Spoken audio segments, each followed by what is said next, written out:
Tonight we're going to do a peppermill. I'll show you some I've made earlier. So there's a couple there, a pair. These are sycamore, or what as English people call sycamore, which I know is different to what the American people call sycamore. But these are of that of wood. It's English sycamore. Let's call it that. I've got a black wood insert in the top of this one, so I use a plug cutter and a suitable sort of Forstner bit to make that.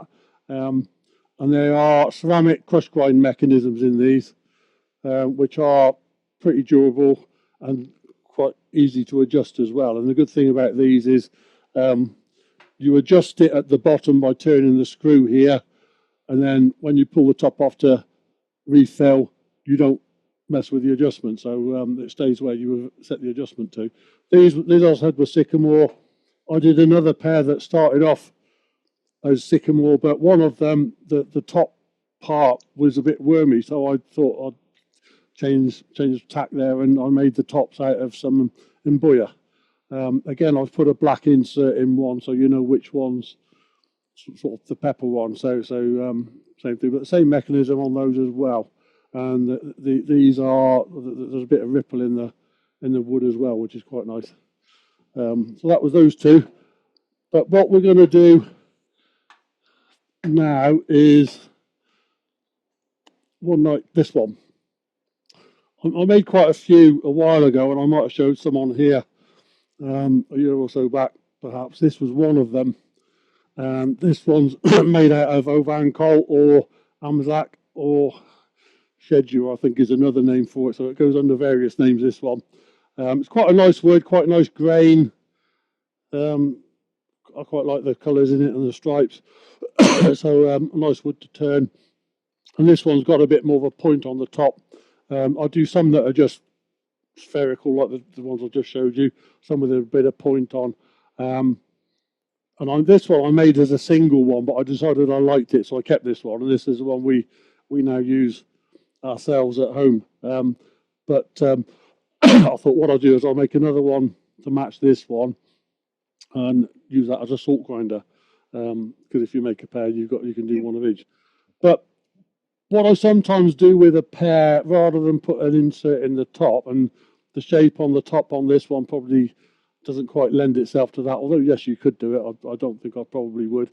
Some I've cut a groove at the base here, just so you can see visually between the two, or even a groove in the knob at the top. So just some way of differentiating the two, and it doesn't need to say salt and pepper. I think once you've figured it out, it doesn't need to be any more than just some visual difference. So that can be anything you want it to be, really. So we're going to make one like this, and we'll go sort of start to finish with that. So where we're going to start is with the wood. I've cut the two pieces. These were joined as a single piece, so I've got continuation of grain.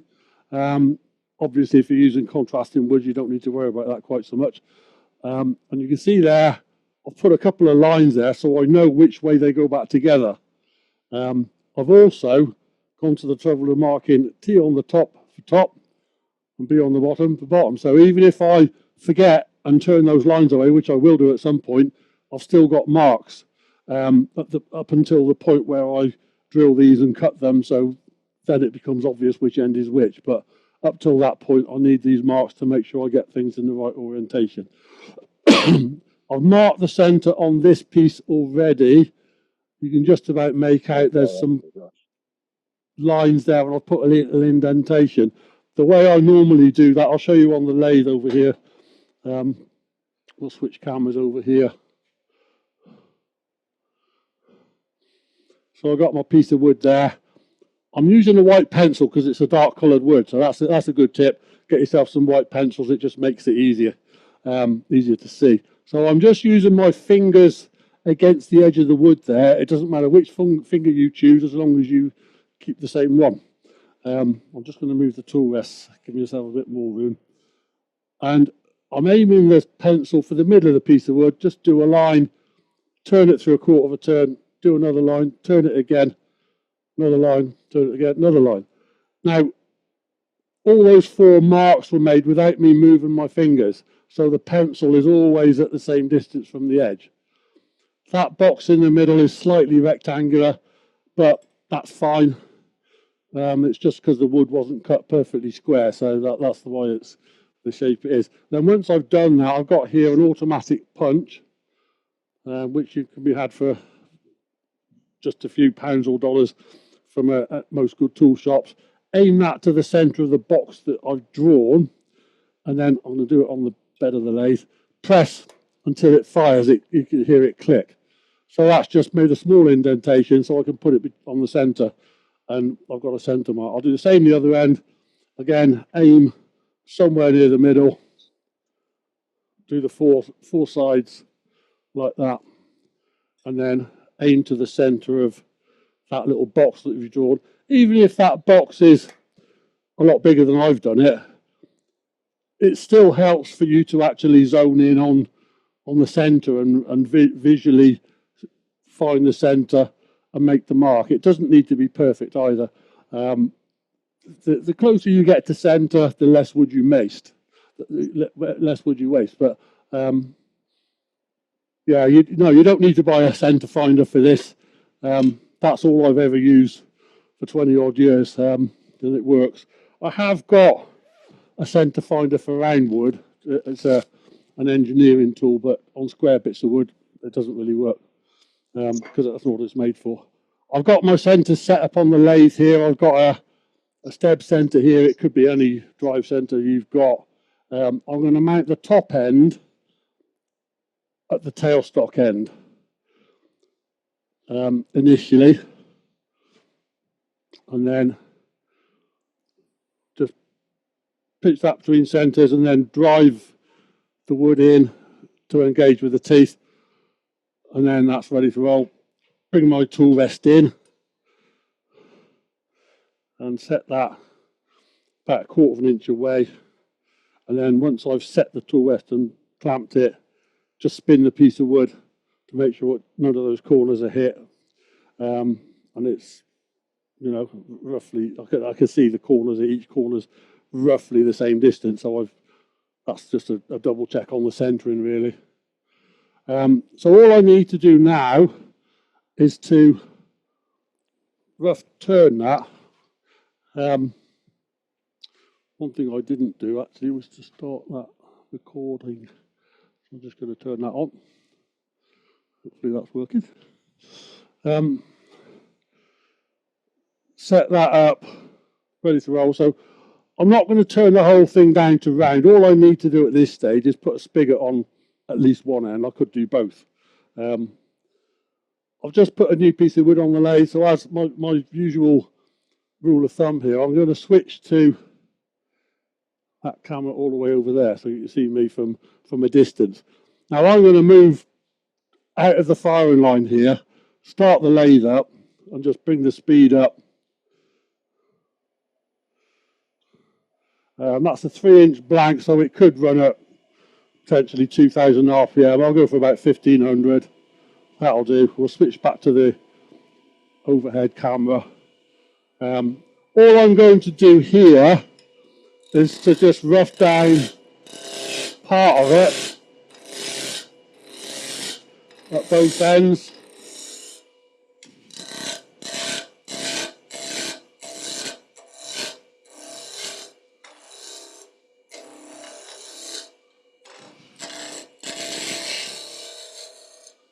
It's not quite round, but that's enough for what I need to do here. You can see there's still just a bit of a flap in places, so it's not fully rounded. Ultimately, I'll round it all accurately when after it's been drilled, so that's why I'm not worrying about it too much now. Now I've got a set of calipers here, which I've set for the lathe for the chuck I'm going to use, which is a set of roughly 2-inch gripper jaws. I'll show you that in a moment. So all I've got to do is gauge the spigot, and I can create a I mean, I'm using a 1/4 inch parting tool here, so I can use that to create a 1/4 inch spigot. Once I've got a shoulder there, I can put the dividers or the calipers on there and keep going until the calipers fit over. That's yeah, as I say, 1/4 inch wide. I'll do the same the other end.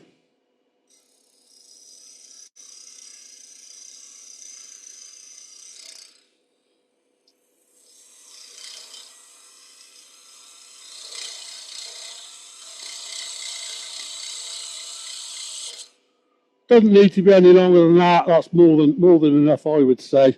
So that's spigot's done, and that's all I need to do initially between centres. So I'm just going to move my tool rest out of the way. By the way, since my last demo, well, probably is since my last demo, I can't remember now, but my lathe has grown. I've added a bed extension to it, so it was a 2416. It's now a 2416 plus a bit, because I've added a 17. Well, oddly enough, one way sell it as a 17-inch bed extension, but it's actually 19 inches long, so it's a bit bigger, which is quite handy because I've got more bed for when I'm drilling things and more space to sort of slide the tailstock out of the way when I'm not using it. So there are less times I need to sort of slide the bed, take the tailstock off the bed.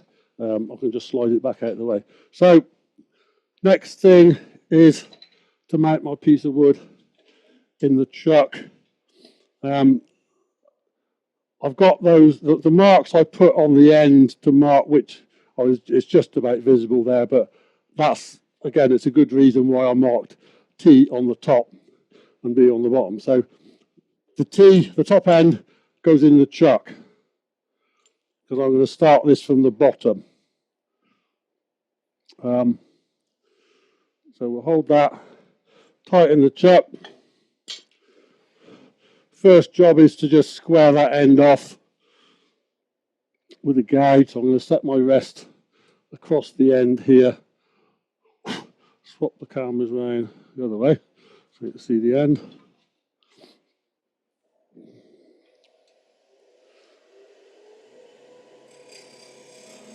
So I'll just set the rest so the gouge should cut all the way to the middle.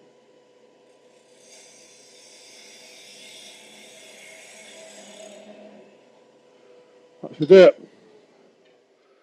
I just need to cut enough just to square that off. That's all I'm trying to do.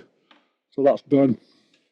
Take the tool rest out of the way. So now I'm going to start the drilling. It's all going to be drilled with Forstner bits or sawtooth bits, whichever you want to call them or whichever you want to use. And for this job, I need these three. 45mm for the first part, and then 38 or 1.5" for the second, and then 1 inch or 25mm for the hole all the way through. By the way, I've got a set of instructions here, and it says crush grind shaft instructions. It's got all the different instructions there and diagram here. I'll put a link for that in the chat. And one thing it does lack is an actual overall length. So I've written on mine for a 200mm mechanism, which is what I'm using.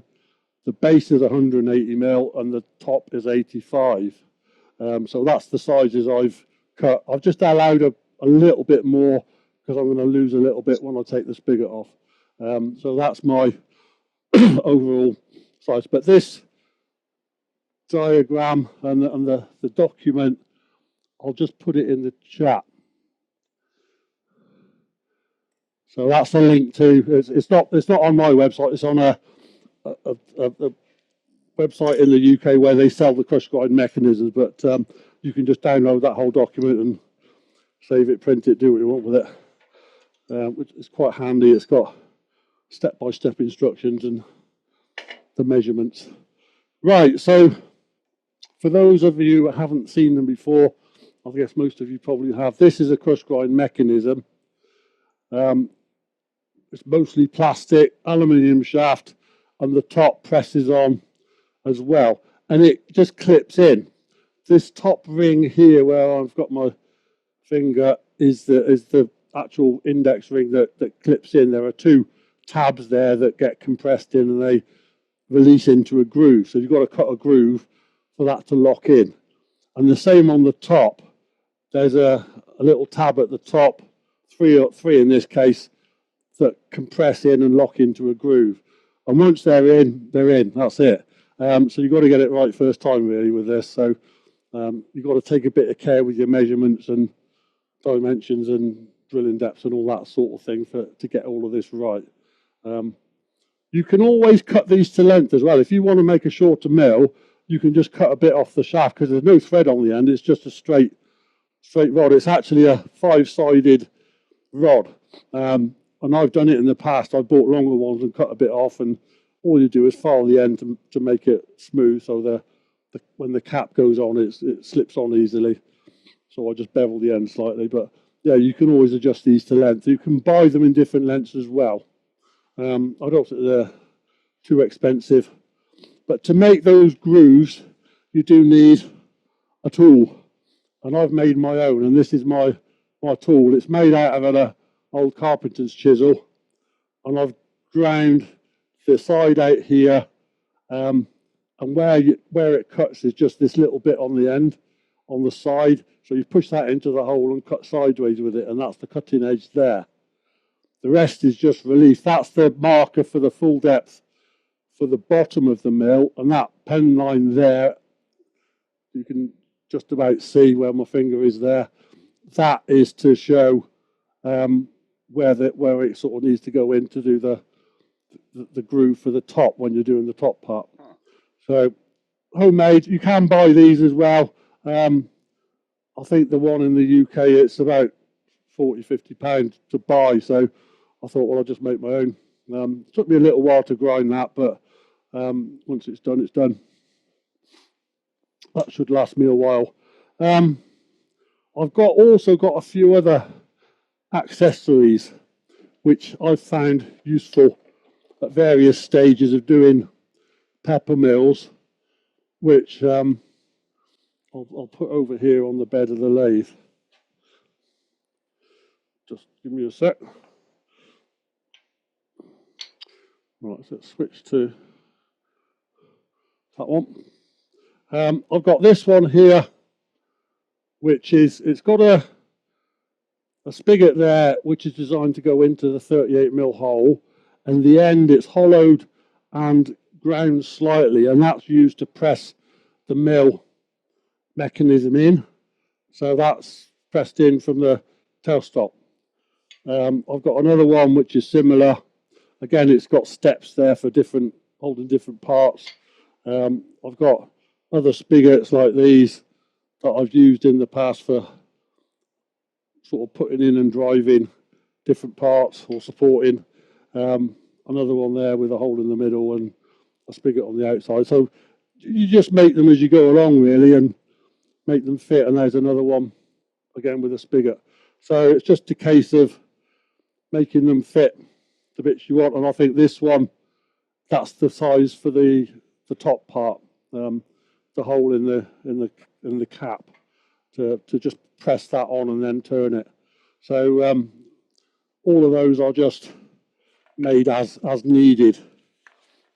So looking at the diagram here, what it's telling me is that the first hole is going to be a 45mm hole. Go back over that. So we're going to drill into the end here with a 45mm, or that's 1 inch and 3/8, isn't it? No, 1 inch and 3/4. Yeah, 1 inch and 3/4. So I'm going to just mount my Morse taper Jacob's chuck, put the drill in the Jacob's chuck. With drilling holes with Forstner bits, the best way to go is to do the biggest hole and then step down, rather than drill the smallest hole and step up. So I'm starting with the biggest for that reason. So I'm going to do the 45mm hole first, then I'll step down to the 38 or inch and a half, and then step down to the 25. So I'm going to slide my tailstock in. I think I need to clean the bed on my lathe, it's just a bit stiff. Right, back that up a bit, right there. Now, as you probably already know, using Forstner bits or sawtooth bits, they just generate a lot of heat. So I've dropped the speed down to about 500 RPM here. That's running relatively true. It's not perfect, but it's pretty close. Close enough for what we're doing here anyway. So I'm going to hold on to the chuck, which you can't see because the camera is just got that out of shot. So I'll just turn it on. No, I'll leave it where it is. You take my word for it, I'm holding the chuck.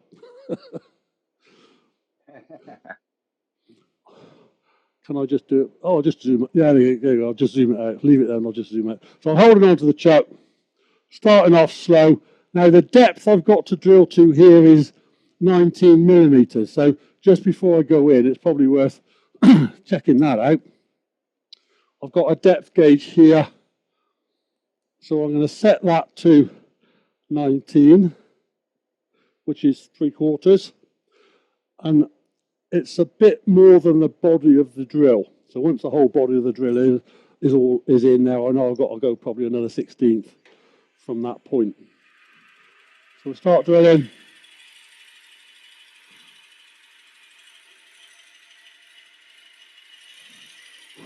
You can see even at 500 RPM, there's a bit of steam being generated there. This Oban coal wood is moderately dense, so that's not unsurprising really. So I'll turn that off there, and I'm just going to put my depth gauge in to check, and that's just a whisker off. How thick is a whisker? Less than a 32nd, or less than a millimetre, I would say. Right on. So that little extra touch there, that's got it. So that's the first hole complete. I can swap bits now. That's all I've got to do with the 45.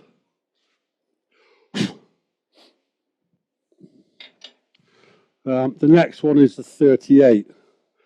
Now with the 38, the diagram says drill to 53mm. So again, I can set my depth gauge to 53. Now this one's fairly critical because that's the exact depth you need to go to create the step for the where the mechanism clicks in. So if that's not deep enough, the mechanism won't clip in. So it's got to be pretty close.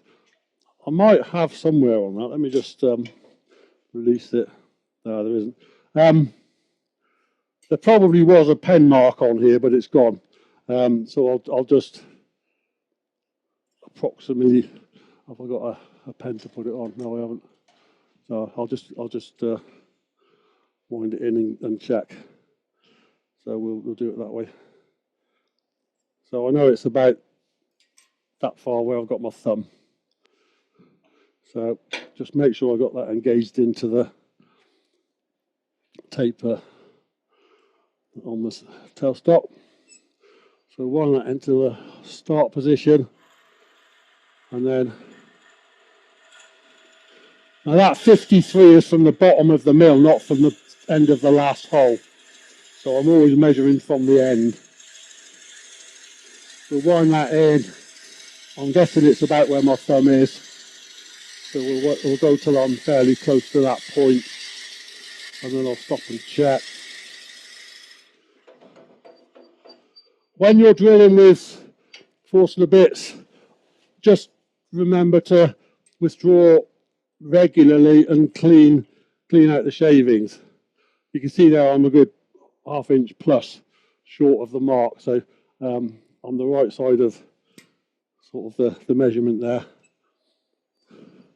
Again, keep hold of the chuck, Now at that point I'm just picking up the cut again, so if I bring my thumb back, roughly the amount I've just measured I'm short by,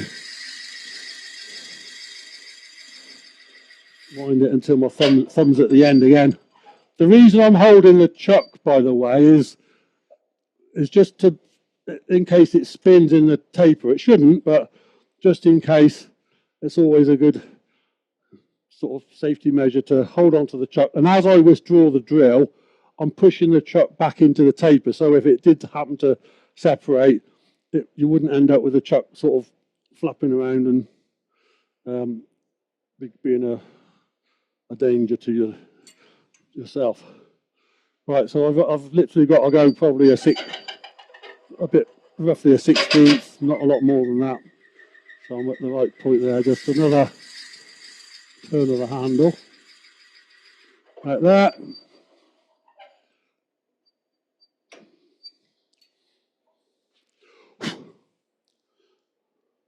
Right, that's looking pretty good.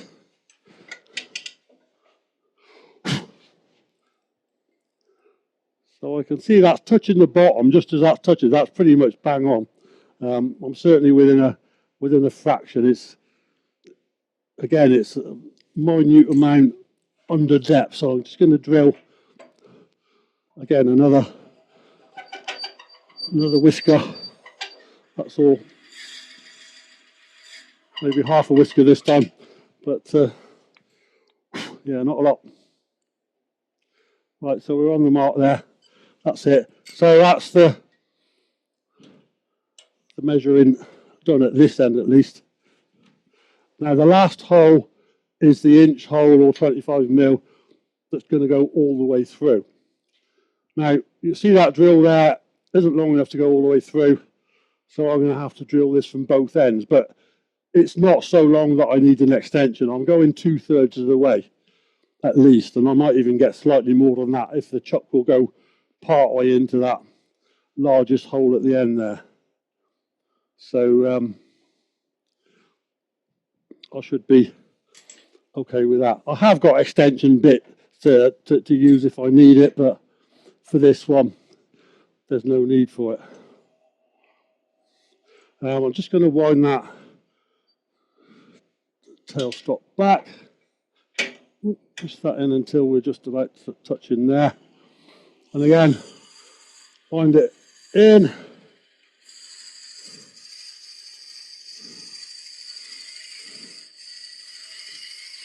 Yeah, one thing to remember with forcing the bits is withdraw, excuse the squeaking, withdraw it every now and again just to clear the shavings.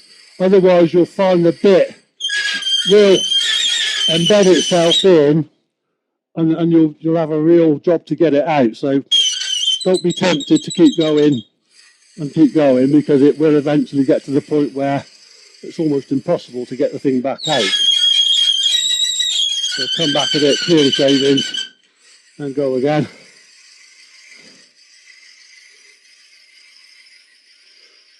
So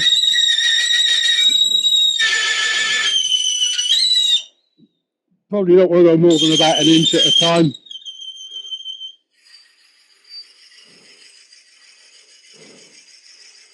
You can see how the chuck is going into the end of that 45mm hole. So that's far enough. So that's everything I can do at this end. So now we'll switch attention to the other end. I'm not going to worry about turning any of that yet. I need that spigot to grip the other way around. So I'll just get all the shavings out of the hole and then grip it the other end.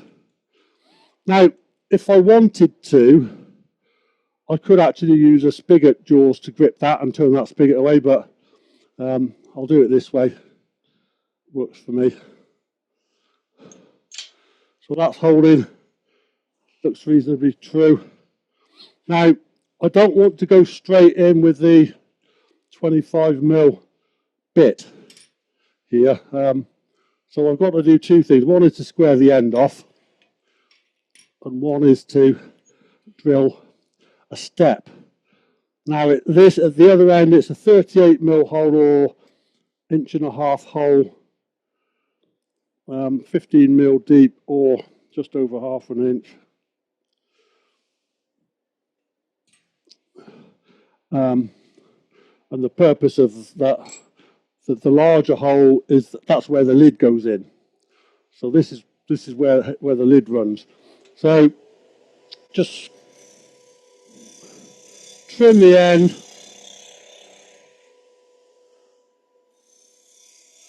Just to square that off. And the spigot on this end, I won't actually turn it away. I'll just turn it down and that will become part of the mill. So what I want to do here is just to check with a ruler what my overall length of the wood is. My aim is to make it 180. And that is, once I take the spigot off, that is 180. So that is now the correct length. So when I cut that piece of wood, as I said, I made it literally just a little bit longer to allow for losing the spigot off that end and truing it up both ends, etc. So I've allowed just enough. The measurements aren't absolute. If it was a little, let's say a 1/8 of an inch out either way, you could probably get away with it. It's not absolutely critical. That what matters more is you get the steps correct and the holes correct. The overall length, you can sort of get away with it. So now that's cut square, I need the 38 mil drill again. This time, as I said, it's going in 15 millimeters. And that is, as you can see there, literally just the depth of the drill head. So it's always worth just checking that and see if you can use that as an aid. In this case, you can. So we tighten that up. And the chuck.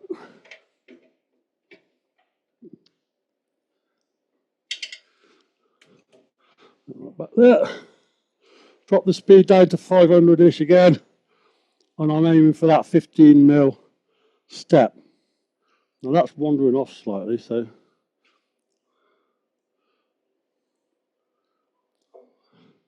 I don't really want to do that at this stage. If I can avoid it, I will.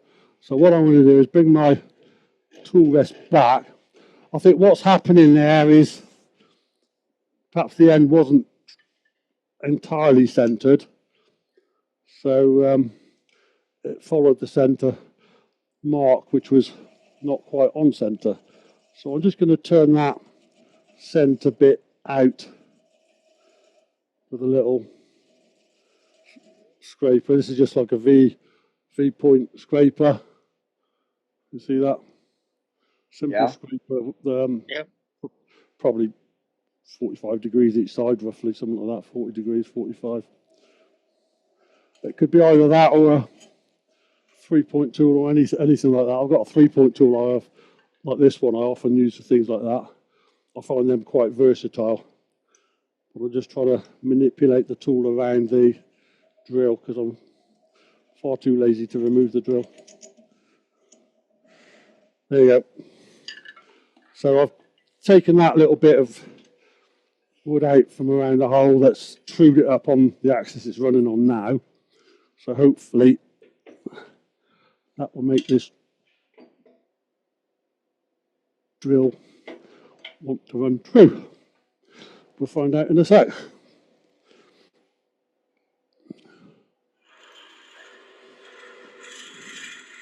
Yeah, that's better.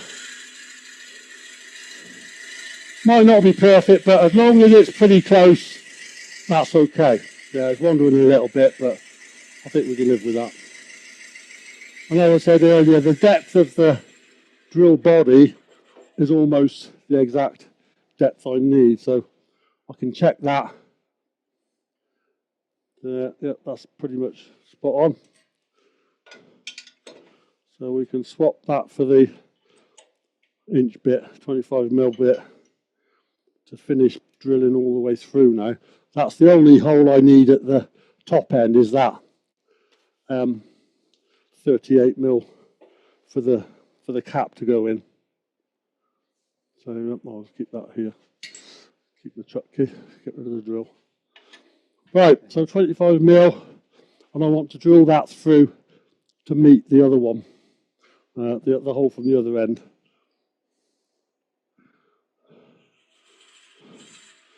Now if your drill's a long way off and it wanders, that might be a problem, but as long as it's fairly close, you can always sand or file any steps that are in the middle if they're substantial.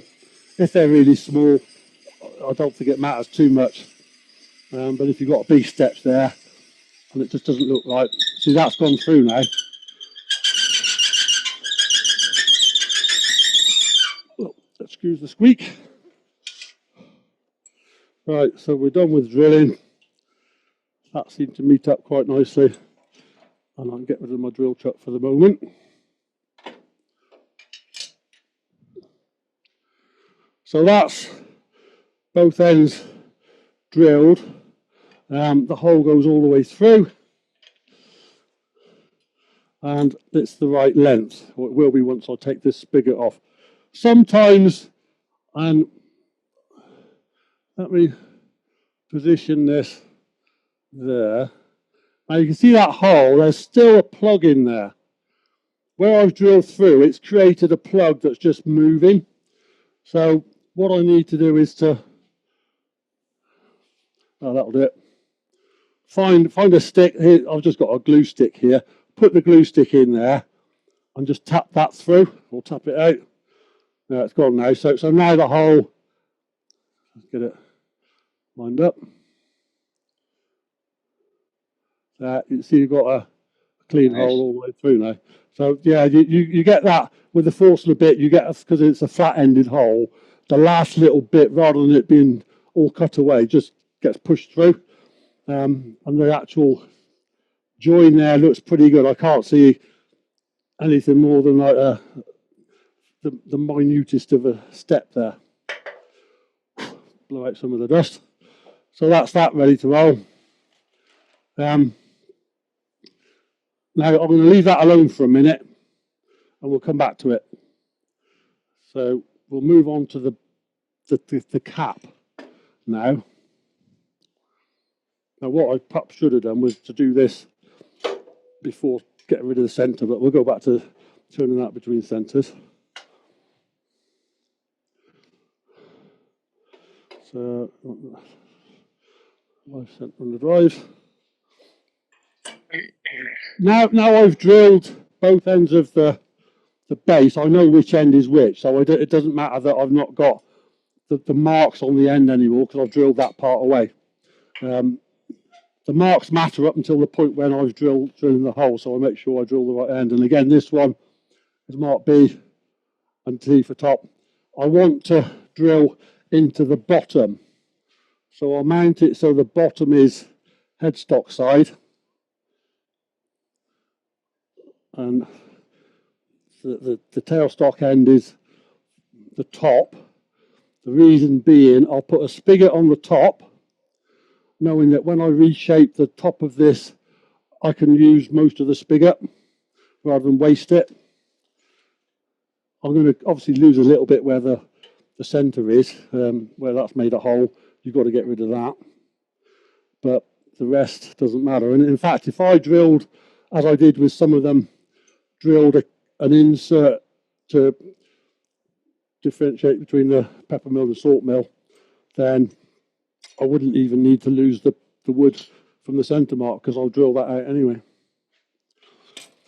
Right, spindle gruffing gauge again. That's spinning through. Take the speed back to 1500.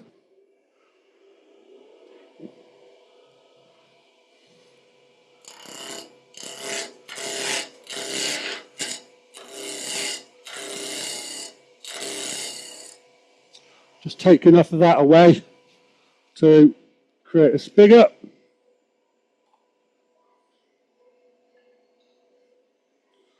Back to my 1/4 inch parting tool. Now that end's a little bit off square.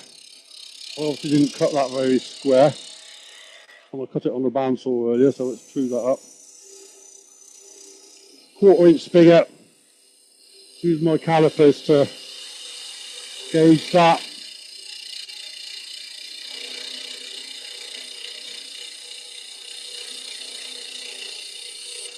And if you put the calipers on the wood while it's running like that, and make sure they're not sharp-ended ones. All mine are nice and rounded on the end so they don't dig into the wood.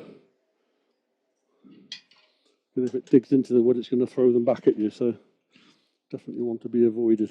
So that's all I need to do at this end. I didn't quite get that fully squared off, but I just took the worst of the run out on it, so that's fine. So we can mount that between centres now. Sorry, mount that in the chuck. We've just done the between centres bit, haven't we? Put that in the chuck.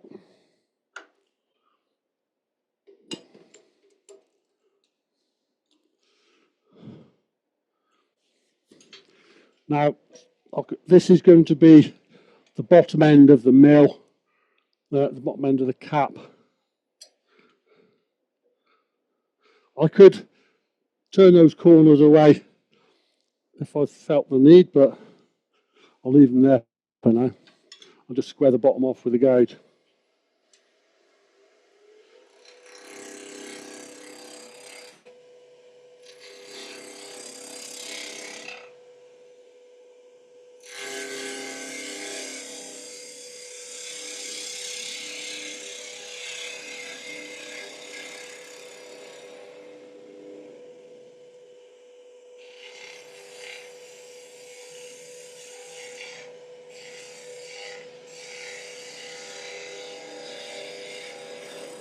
I want to cut the end of that square. If you want, you can check that with a ruler. That looks pretty good. I've cut through all the previous sort of marks from the bandsaw. Now to drill the centre part. So,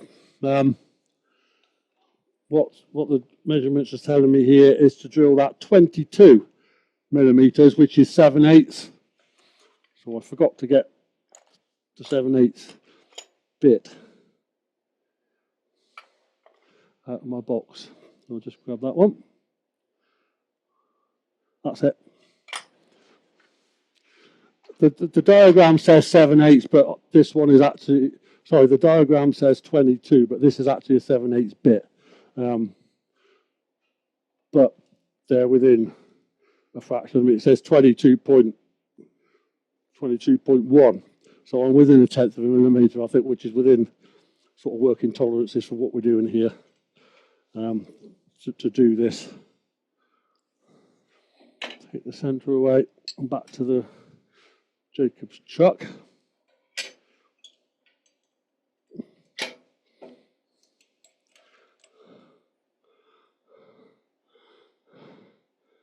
Yeah, I forgot there's 4 bits, not 3. So yeah, the top is just a straight hole with that 7/8 or 22 millimetre bit, and it's drilled to a depth of 40 millimetres. So I'm setting my depth gauge to 40. Again, I think I'd probably, oh yeah, and just about there, see a very faint line. I don't know if the camera picks it up, but I can just about see it there.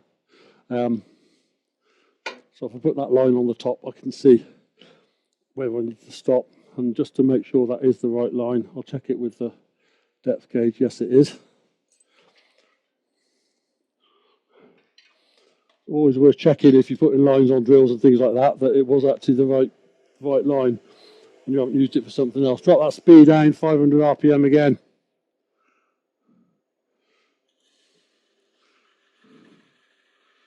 Just a bit of a wobble there, but see if that'll, no, I think it's going to go with that.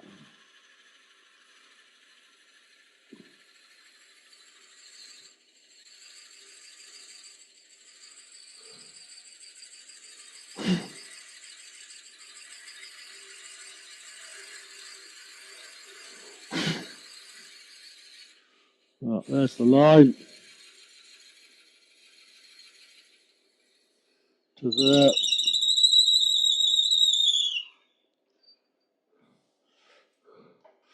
Stop that and check.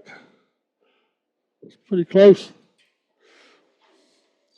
Another half a turn.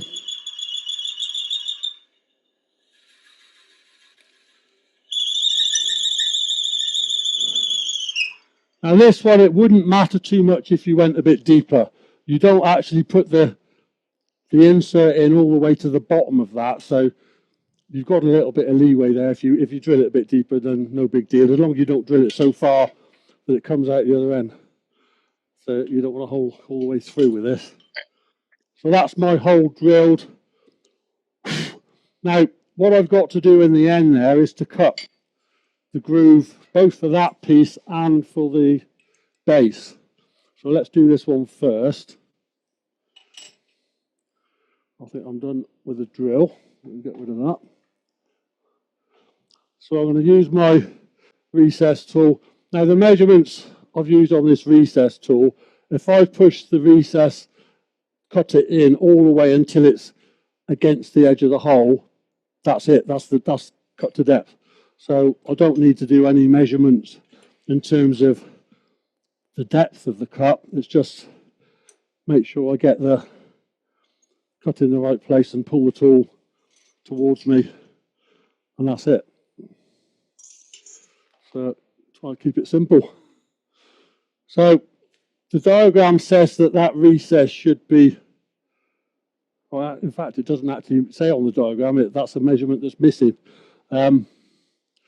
But I've measured it in the past, and the measurement between the end of the insert and the clip, I'll measure it now so you know, it's 15 millimeters. So that's the measurement there, and that's what I've got on my tool here from that line to the cutter. So all I've got to do is go on the cutter. I don't actually need to measure it. I've done that before and I know where it needs to be. So I'm just going to set the tool up on the rest so it's cutting just a little bit above center. Treat it like you would any sort of scraper type hollowing tool. If you've got them cutting just above center, they're a little bit less aggressive. And here aggressive isn't good because you're in a confined hole with a moderately short handled tool. So I don't want to go too low, so it's going to be aggressive. So I push that in while trying not to make a cut. Go in until I reach the line, and then gently pull it to the left. A little bit of a wiggle. And there it's stopped, it's not cutting anymore, so I know I've cut to depth, so that's it. Job done. Slick. Apart from that needing cleaning, there's nothing else that needs doing in that hole. That's it done. It's full of shavings, obviously, but that's cut. The end's cut square. Now, while I've got it held where it is, this end part, I'm just going to give it a very light sand. 120 and 180. That's probably all I need to do on that. Because where it's held, where it is now, it's a convenient way to, and a convenient time to do that. It doesn't need to be sanded to a ultra fine finish. This is the inside of the mechanism, remember, so it doesn't need to be mirror finish or anything like that. 180 grit is plenty good enough. It's just so it's smoother than I left it with the cut. So I can take that out of the chuck now, and that 22mm hole, I don't have spigot jaws that small. I've got some 25 and I've got some 38 or inch and a half, so I can't grip that with spigot jaws. But what I can do is to use my homemade mandrels. It'll be one of these two. I think that was the first one I made. I've used it a few times and it's gradually worked loose. The other one is a tighter fit. It's not mega tight, but it's probably tight enough if I do it between centres at least for the initial part. So I can do it with that, but I'll come back to that one in a little while. I'll do the base first and then I'll turn that to fit. Because what I want to do with the lid is to turn the spigot to fit the base. And I'll do that after I've turned the base. So this base is ready to go. The holes are done. I need to finish the ends. Now the bottom, I said I'm just going to turn that spigot away and lose it. So if I mount this so the top's in the chuck like that, that's running pretty good.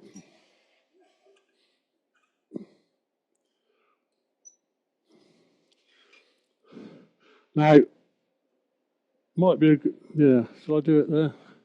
Now what I've got to do is to hold that to do the cut with the groove tool to make the insert fit. I can either use that mounting there or I can use my spigot jaws. I think I'll just do it on the spigot while I've got it. We'll do it that way. Do that first. I've got a choice of either here. So that's what. Yeah, thinking about it, I've just remembered where I've drilled this. I've drilled from the end, and I said I was going to take that spigot off, didn't I? I could do it the other way. Take the spigot off the other end. We'll do it that way. Yep.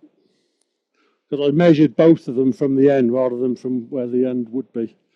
So that needs to be corrected. I'll do it this end. I'll take that end off and I'll just drill the holes deeper before I cut the groove. That would be, I think, the better way, because I've reduced the diameter there and I don't want to reduce the base of the mill quite that far. I think the base of the mill should be a bigger diameter than the spigot. Just checking that. Yeah, it is. Right, so we'll take the spigot off and then I'll just re-drill. Just realised what I did there.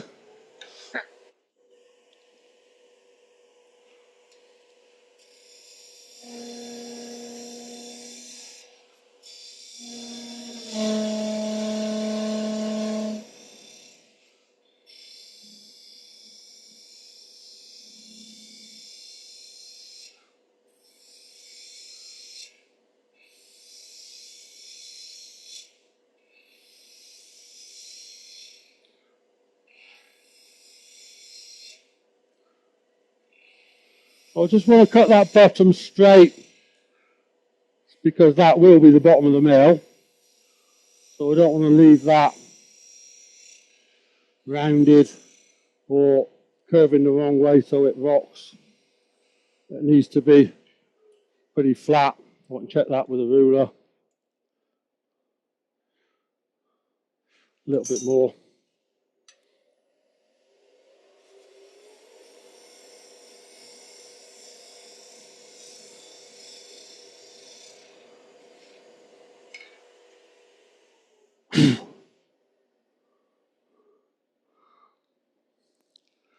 Now then, I'm doing this the wrong way around.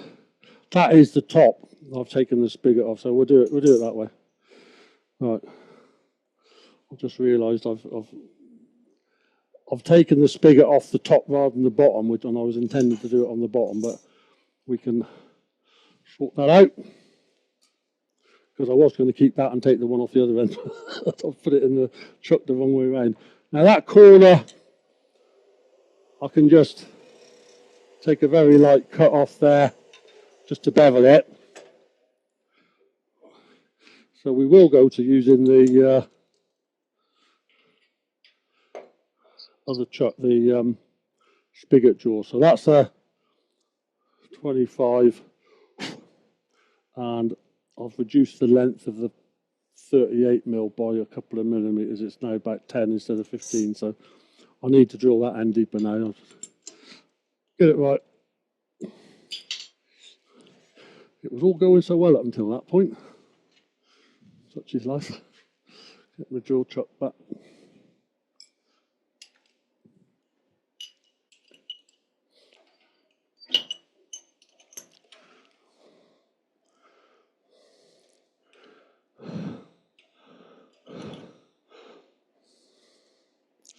I looked at one of those crush grind mechanisms earlier. I thought, well, what happens if it does get stuck in? What would you put it in? You can't take it out. But what you can do is by carefully dismantling it, you can take out the bit at the bottom, the grind part, the ceramic grinding component, and oh, not the tail, stop. Pull that in to there. Now that one should be 15, I think. Yep. Just check I got this right. So yeah, you can dismount them to the point. Right, that's correct. Yep, that's it. Yeah, you can dismantle it to the point where you can take the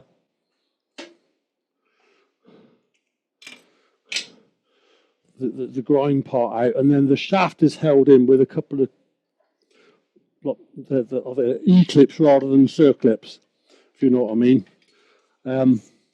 So you could, in theory, release the clips and withdraw the shaft if you needed to mess around with that. But the actual plastic insert, I don't think there's any way of withdrawing that. So once that's done, it's done. So that's the top bit fixed, right depth, and it's square now. So that's all that needs. I'll just sand that end as well. Let's do that. Most of that's going to get cut away, but in fact, I can sand it when I do it. So yeah, we'll leave that. I'll sand it when I do that, when I shape it.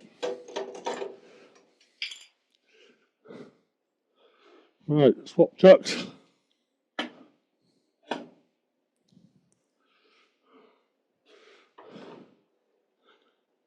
So I've got some 1.5" spigot jaws there, which will fit in that larger hole up to that shoulder. So I can hold that there, and I can use a large centre or something like that initially to get this squared up. But what I actually want to do here is to take that spigot off as well and just drill those holes fractionally deeper. So because I took my spigot off the wrong end, so that messed up. Find a centre to put in there. That might do it. Yeah, this is just a... No, it's a Morse taper 2, so that won't work. Wrong one. These are the Morse taper 3, so we'll try this one.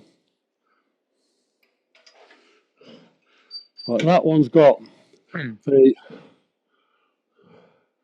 screw centre on it, but I can put the cone centre on it.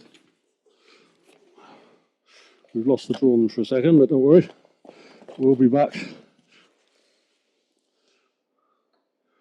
That one will do, I think.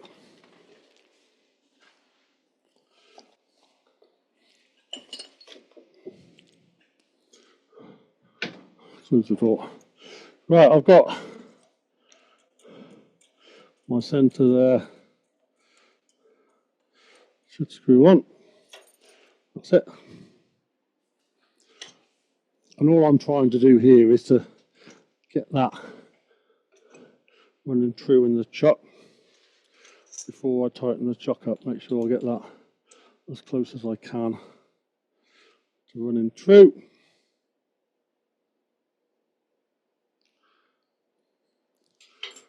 And then remove the chuck. Right, I want to go get rid of that spigot first. So I'm going to end up with a mill that's a couple of millimetres shorter than I intended, but like I said, it's within what I think I can get away with, so it's not that big a deal.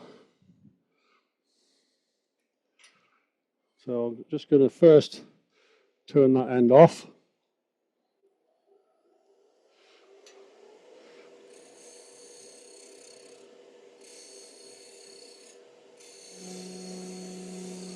Just taking fairly light cuts as I'm just supported on that spigot jaw. So I don't want to go too heavy with this.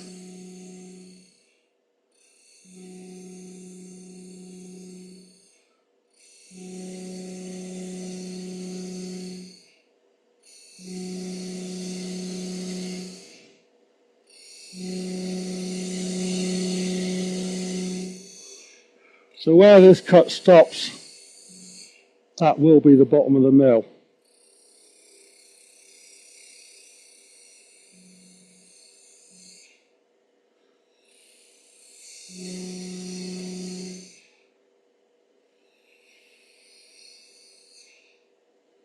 That's it. Looks good. Check the measurement there. No, I don't normally turn at 2 o'clock in the morning, so that doesn't help. I'm trying to get it all right. I'm just putting a slight bevel on that corner, just using the wing of the gouge as a scraper, really, just to bevel that. Now I've got to go back to my Forstner bits and just drill those 2 holes to the correct depth again, because I've obviously just taken probably 1/8 of an inch, or maybe a bit more than 1/8 of an inch off there. Now this one, let's just double check the depth again. Should be 19. Get my depth gauge again. That'll tell me how far out I am now. Oh, actually, let's have a look. Yeah, it's about 1/8 of an inch. Yeah, I probably wasn't that far out with my guess there. So this will be shorter than the other one by 1/8 of an inch. Speed 500.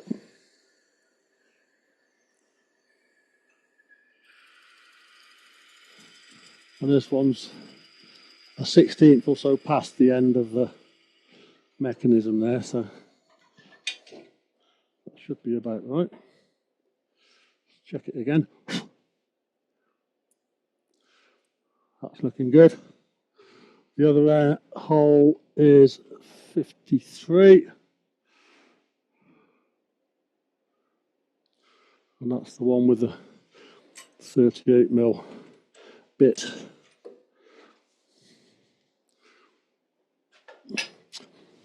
Now, if you get it all right, as I didn't, then you just need to do this once, drill them once, and that's it. But as I got carried away and took the spigot off the long end. You're being creative and showing how to recover from making a minute. Exactly. Yeah. This is great. This is great. Because a lot of people do this when they make a peppermill. Let's try that.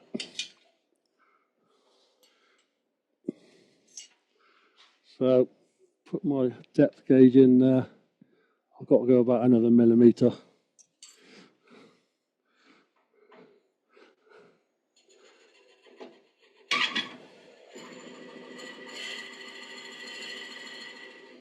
That's about it. And as I said, this one needs to be fairly accurate because that's where the end of the mechanism is going to. So you definitely don't want it to be short of the mark. You probably could get away with it if it was a bit too far, as long as you don't use the bottom of the hole as the guide for the groove when you cut the groove. So all being well, that's all the drilling I need to do. So it's cutting the groove now. So I'll get my rest across the end there. Paul, we wanted to see that groove cutting tool in action again. That's the reason why you did. Yep, that's the next job. So where that's got to go is, if I push that in on the edge of the 45mm hole, I can feel a stop there. I've got to go past that, and where I see the stop at the bottom, this cut here, this is almost double checking my measurement. That cut there should be level with the bottom of the mill when I hit the bottom of the 38mm hole. If I move the tool in, it'll go all the way in. I'm in the 25mm hole. That's the one that goes all the way through. That's obviously not the one. So it's just get a feel for where you need to be.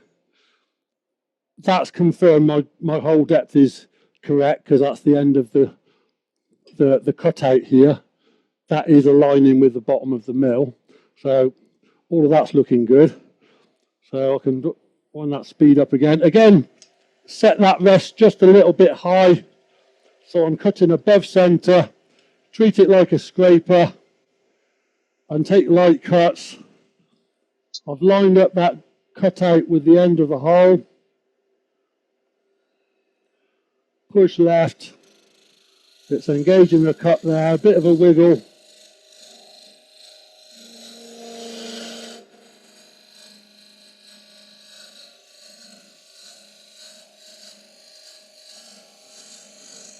You can sort of feel it cutting, and then it stops like there. It's stopped cutting now, so I can withdraw that, and that should be it. So plenty of shavings come out. Yeah, that's a good groove. So that's that done.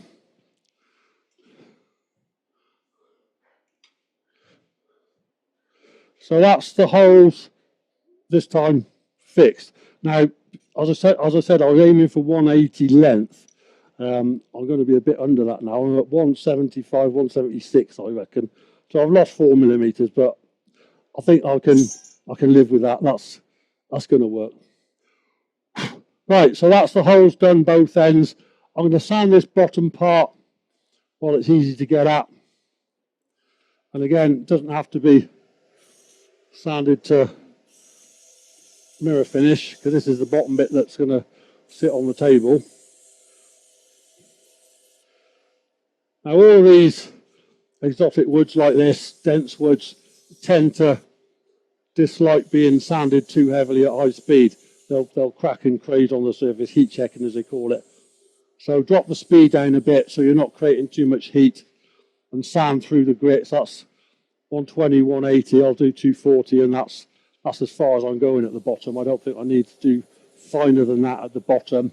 The rest I'll sand more, but that I don't think needs it. And that corner, just a quick sand there, and inside, in fact I'll go back to 180.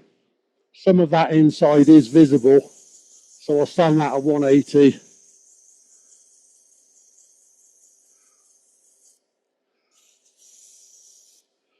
And 240.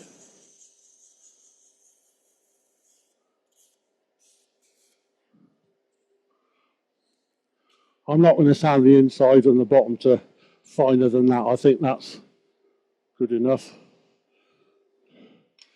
It's a working object rather than a pretty thing to look at. So I'm turning it to the point where I think it's visually okay, but you know it's within a reasonable sort of tolerance there of how I think it should look. So that's ready. It'll pass for flat work. Sorry, Dane? I said it'll pass for flat work sanding. Yeah. Yeah, that's good enough, I think. So the next job really is to turn the outside. The top's done, more or less. The bottom is partly done in there, and then we can turn the actual shape of the rest of the mill. So I can go back to my live centre and actually support it with the live centre. That fits quite nicely into there and just locates on the 38mm hole, that does. So I'll just give me a little bit of extra support there. So what I want to do here is turn it, this time turn it round and then shape it. Now, what I'm doing is turning this on the axis of the hole. That's why I didn't bother turning all this round to start with, because sometimes the hole doesn't run true.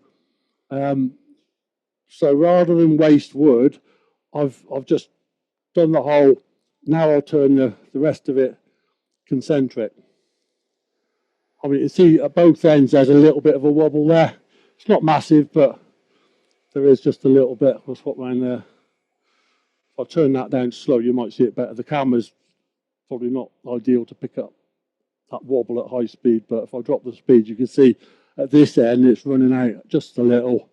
Not so much at the other end, but anyway, we can lose all of that. That's fine. We know the tailstock end is the base of the mill, so that's going to be the fatter end of the two.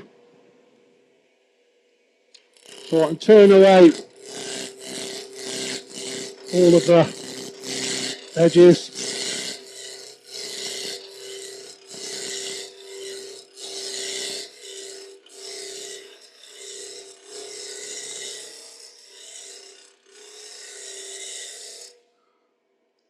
Now, I can still feel a little bit of a flat there. At this end, I want to take away just enough to get it round. Because I think this will end up fractionally smaller than the other one. The two pieces of wood didn't come from the same source. It is the same type of wood. That's the caliper from the other one. And at that point, it's pretty much the right size, but there's still a flat there. So I've got to take another, maybe a 16th off to get that to the point where it's gone past flat.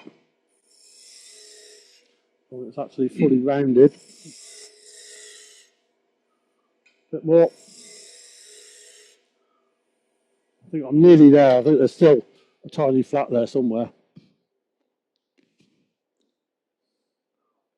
Yeah, just there. So I've got to take another cut off there. Not a lot, probably a 30-second or something. That's about it.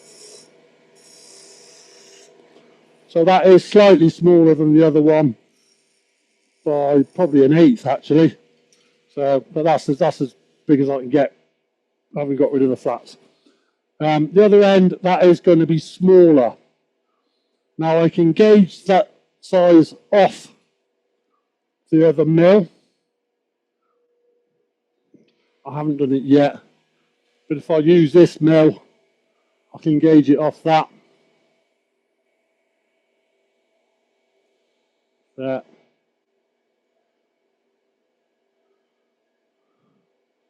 So that's the maximum diameter at the other end, and then I've actually beveled it in a little bit. You can see there's a bit of a chamfer on the top.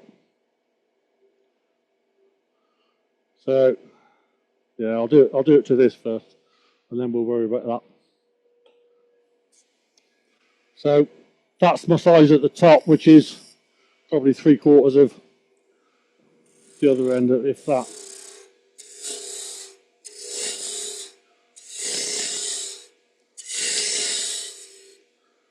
So I'll just check. Still plenty to go.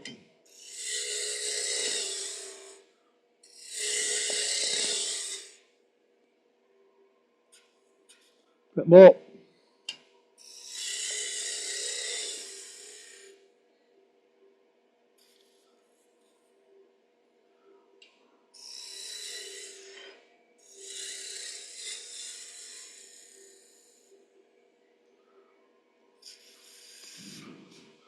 Now, as the base is 1/8 of an inch smaller than the other mill, and maybe I ought to make this slightly smaller as well. So keep the proportions similar rather than the absolute dimensions, because this one is going to be different.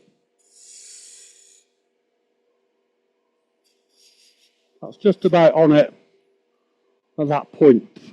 Now the rest of it is just a simple curve. There you see, it's just one long curve. I mean, I often make peppermills with simple shapes like this. I don't like lots of fussy details, beads and coves and that sort of thing on everything. So I quite like simple shapes like this. And I think with a wood like this, where you've got so much character in the wood, you don't need to do a lot in terms of decorating. Just let the wood speak for itself is my sort of plan with this. So that's what I'm trying to do. So Yeah, that very, top is very now, often less is more. You're right. yeah, I think sometimes that's definitely the case. So it's roughly 2/3 of the way up is the narrowest point. Now I could switch to a spindle gauge here, or I could continue with the roughing gauge, or another tool I like to use is a continental gauge. I'll just grab one of those, show you what I mean. I've got a couple of them here. Oh, that's it. And continental gauges are just generally wider gauges. So it's a halfway between a roughing gauge and a conventional spindle gauge, because you've got a shallower flute on these, as you can see if I put them sort of end on. The one on my right hand is a 3/4 inch, and the one on my left hand is a 1/2 inch. I'll go with a 3/4 inch here. I've got plenty of space to manoeuvre, so I can use that. And I quite like them for sort of long sweeping curves where you're not trying to do fine detail. It actually does work quite nice on things like this. If you're using a small gauge, it's more inclined to leave grooves. Whereas a big gauge like this, it's going to put less grooves into the wood. Now I know at that narrowest point, I've got to make sure that I don't go beyond the size of the hole that's in the base. The hole is 25mm for 1 inch. I've measured already with these calipers the narrowest section on the mill I've already got. So that's my gauge for this centre point. So I've got a little bit more to go there. So I've already set that up before we started, so I know at that point I can check with that.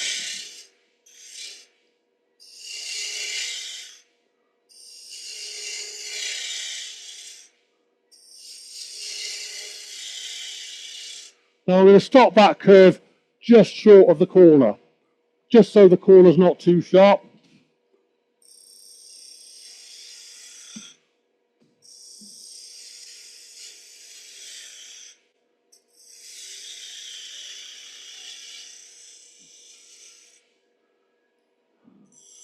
A little bit more. I think my centre point needs to come down just a little bit as well.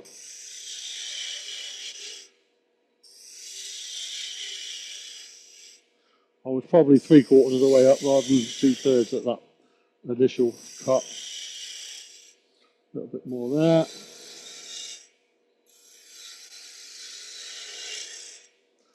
Got that end in as well. And again, my other mill was 1/8 of an inch bigger, so maybe I should allow a little bit here as well to go through for keeping the proportions similar rather than trying to match the dimensions, which I know are different at the base.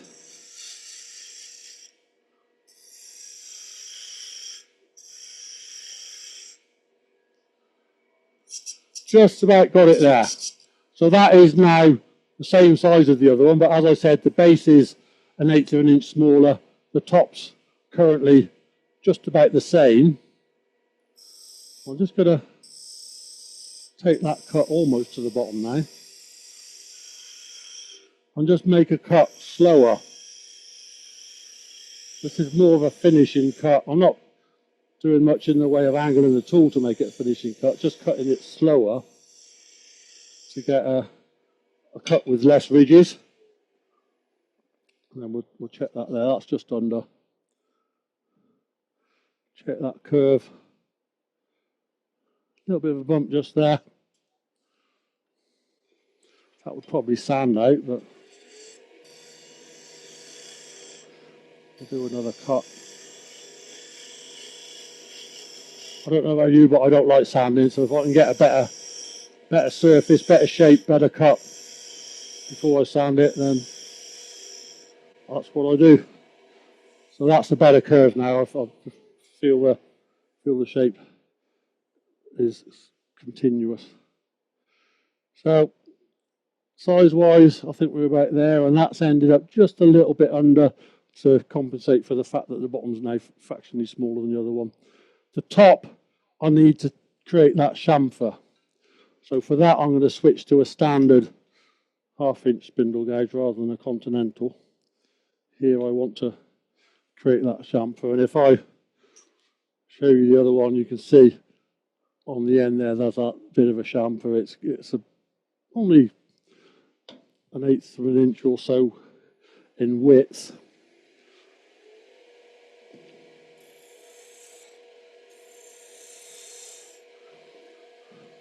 And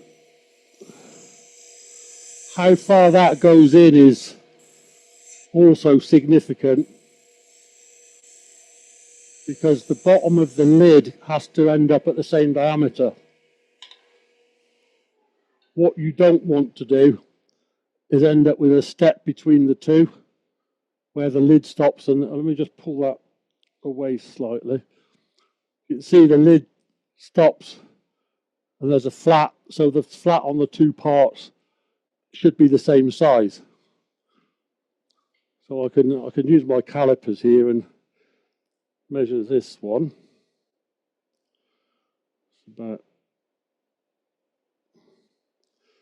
about there. Yeah, we'll go with that. The reason I'm not pulling the lid all the way off that mill is because it is full of pepper. I don't know, I'll spill them all over the floor.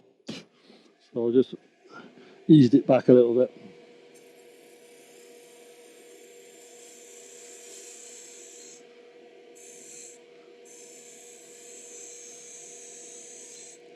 So I'll just cut that in a tad more.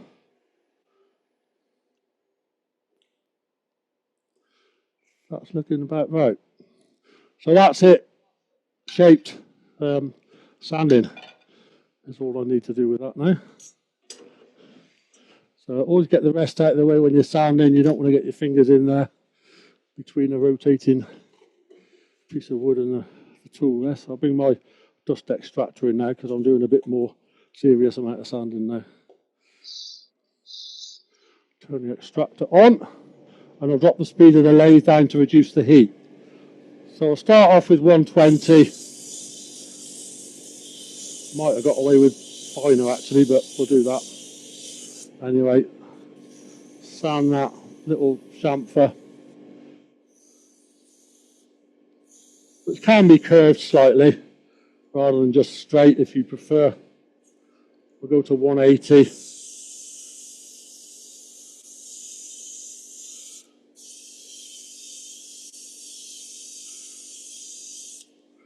Now what I want to do with this mill is make some differentiation between the pepper and the salt. So I'm going to put a groove somewhere. I could do it somewhere near the base, I've done that before, or I could do it on the lid. I think I'll do it on the lid.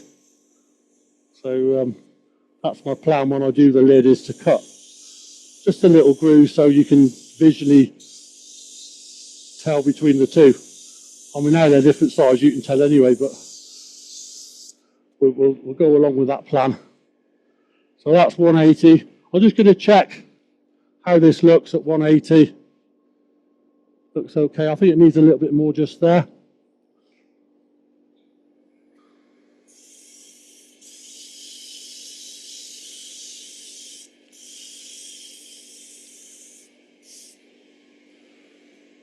And then on to 240.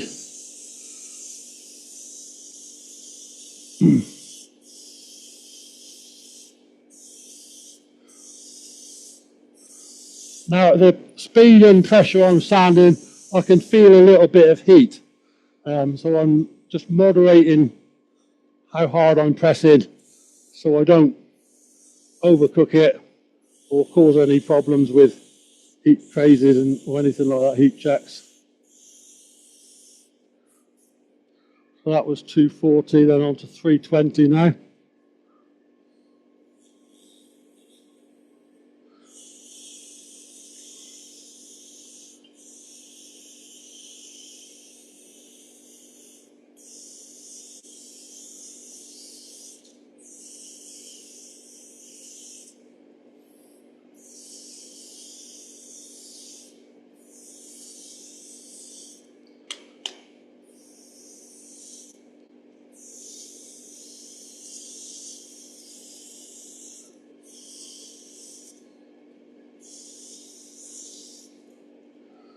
I think this piece of abrasive is spent, so I'm just going to get a fresh piece. It's reached the point where I don't think it's cutting as it should. So treat your abrasive like any other cutting tool, or as somebody once said, use it like somebody else is paying for it.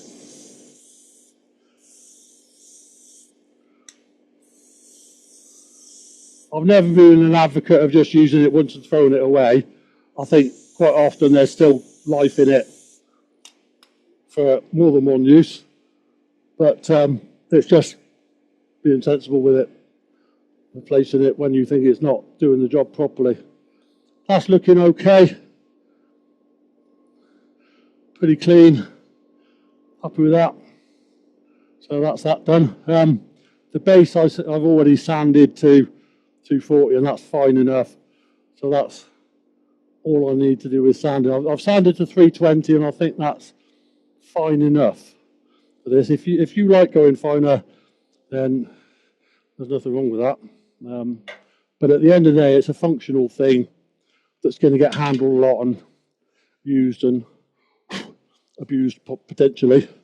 So there's no point going for a mirror finish because it's going to get a bit easier. And one thing I've noticed with this one that's been in use for about a year, there are a couple of indentations in it. I think where people are gripping it, where they're wearing rings, and it's just putting little indentations into the wood. They're not scratches as such, but actual indentation. I can't explain that any other reason from being there other than from that. People squeezing it when they're like got rings on their fingers, but there's not a lot you can do to stop that, is there? Right, so let's get rid of some of those shavings out at the bottom, and I'm going to put some finish on this now. I want something durable, so what I'm going to use is this for the base as a melamine lacquer. This is chestnut melamine. Any brand of melamine is fine.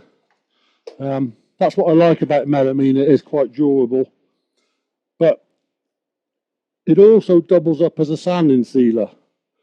I use it when I make boxes. You've probably seen it when I've made boxes, done demos on here making boxes. I quite often coat my boxes with melamine rather than sanding sealer.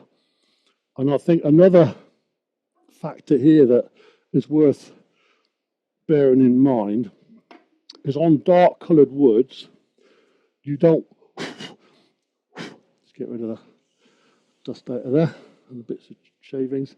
You don't want to put sanding sealer on dark woods, particularly ones like this where you've got a slightly open grain, because sanding sealer has talc in it, and that will fill those open pores with talc, which is going to making them turn white.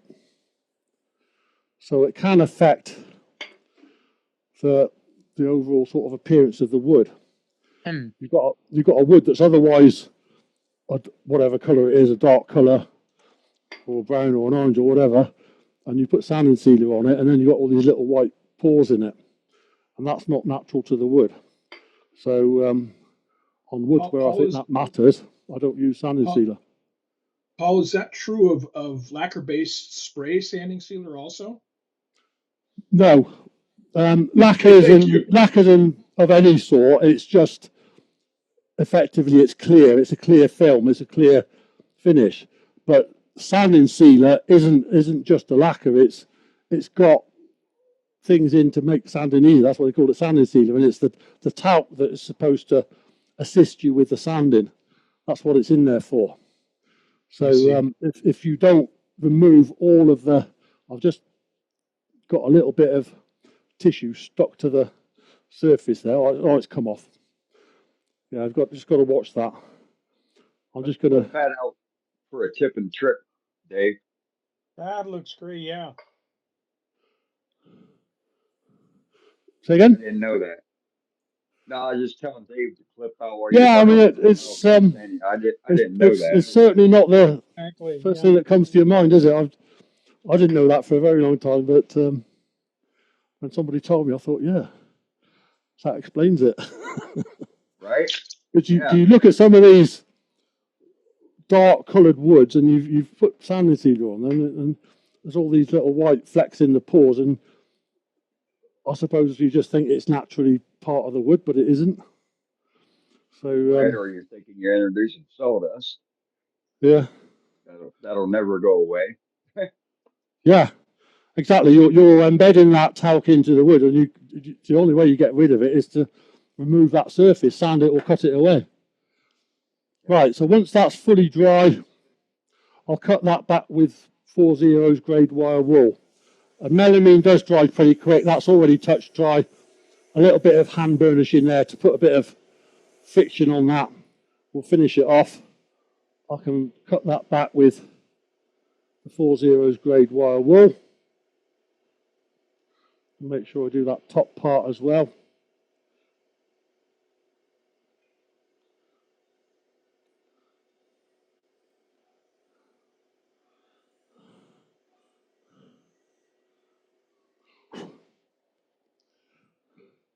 So that's that done. And then a final finish, I'm going to use some microcrystalline wax, and I've got this stick form. This is a combination of microcrystalline and carnauba. So that's going to go on top of the melamine as the final finish, and that will put a bit more shine onto it. And being microcrystalline and carnauba, it's a bit more durable than the wax, than the beeswax based polishes. So that will stay put, and it will withstand a lot of handling, which this is going to get.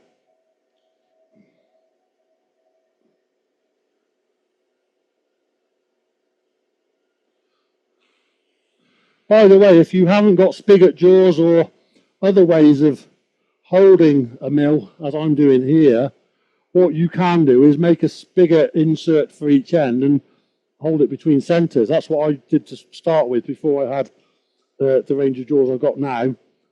I just made a couple of wooden inserts to go in the end. One went in the chuck and one went sort of into the tail stenter, and that was all it needed. So you can do it without spigot jaws. It just makes life easier being able to do what I'm doing here. But again, if you're making those mounts to drive it, I'm not show you here. This one here, for example, will fit in there. That's got a little bit of slack, but you could make one that's a bit tighter and drive it from that. Paper towel work. Yeah, exactly. You can always bulk it out. Yeah. Yep. So that's done. That looks great. Finished. Turn that the right way. Get the dust out. There's a bit of fuzz on the edge of the holes there. So I'm going to sand that out with, just do it by hand with a bit of 180 grit, just to clean up those corners. That's all I'm trying to do here. I could actually just put it on the spigot there, couldn't I? It's probably quicker. Let's do that.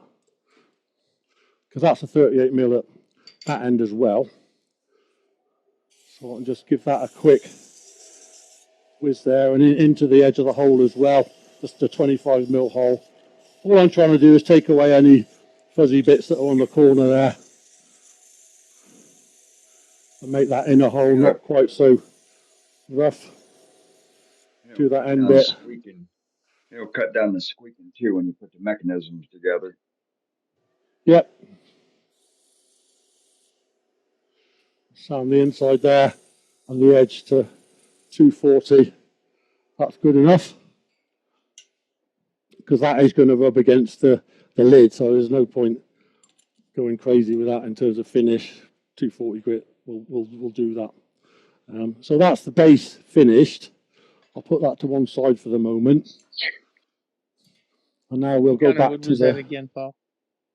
It's goes by 3 names: over Ancol, or Amazak, or Schedule, I think is the third name.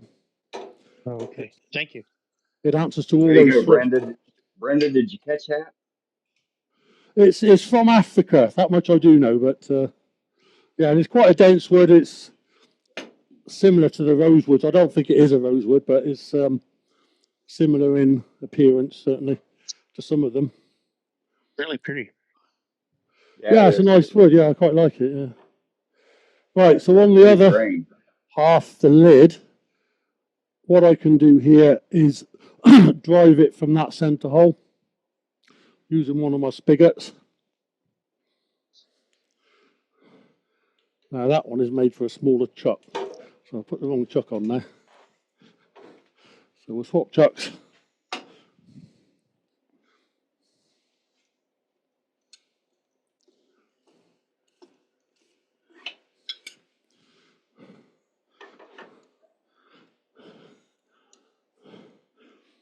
Now these are, I think they're 45mm spigot jaws.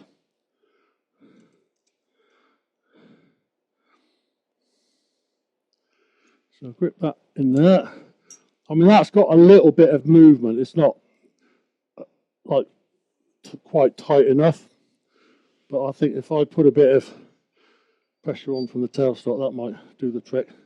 Or, as Dane said, a bit of tissue. That would probably help. What you can also do to tighten up the fit, and I did it with the other one, is you cut grooves in it, and that just swells the wood. I don't know how many of you have tried that, but it's another good trick. Yep. But I have to clean the bed on this lathe, it's getting a bit stiff.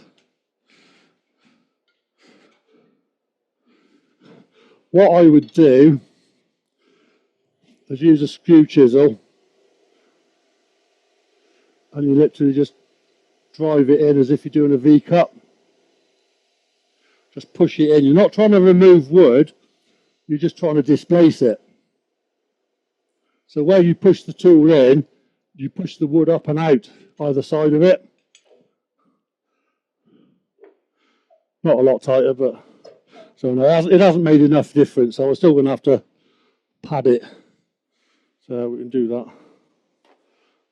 But yeah, sometimes that can work if you just want to try and get a little bit of extra grip. But it's not a lot of extra padding I need here, and I think these tissues are 2-ply tissue, so I'm trying to see if I can actually separate it and use one of the 2 plies. Now there, might just get it apart. Is it going to come apart?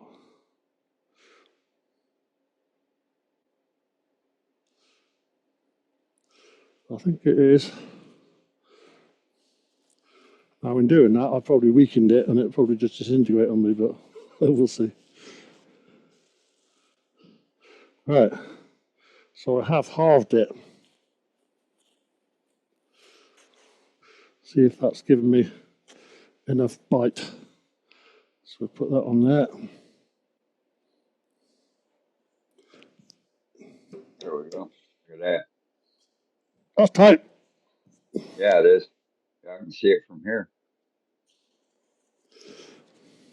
So yeah, that's just a single ply rather than 2. But I mean, if I make these tight to start with, and I mean, whether the wood's just contracted due to humidity change, or whether it's shrunk a bit because I've used it a few times and it's worn, I don't know. But yeah, I mean, they're not, obviously not a lot of wood invested in that, so I could quite easily just throw it away and make another one. So I'll bring this ender in there just for a bit of extra support. And you see that top is a little bit off, but it doesn't matter too much at this stage. Bring my tool rest in there. Back up to normal speed.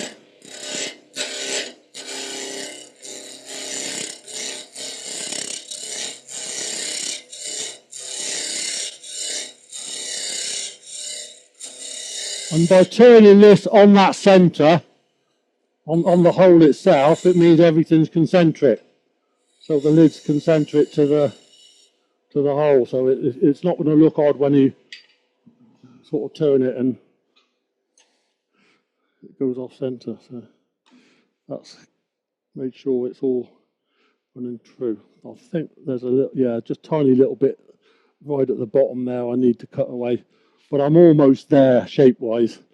What I need to do here at this end, I've got to make a spigot. The finish I used, Larry, was melamine lacquer as a base with a wax stick, which was microcrystalline and carnauba wax combined, both made by Chestnut Products. Right, so I've got to create a spigot here, and the drawing says the spigot should be 10 millimeters. You know that hole was drilled to 15, so as long as it's a bit less than 15, then you're good to go. Size-wise, that hole, we know it's 38 millimeters. So if I set some calipers, I've got here my 38 millimeter drill.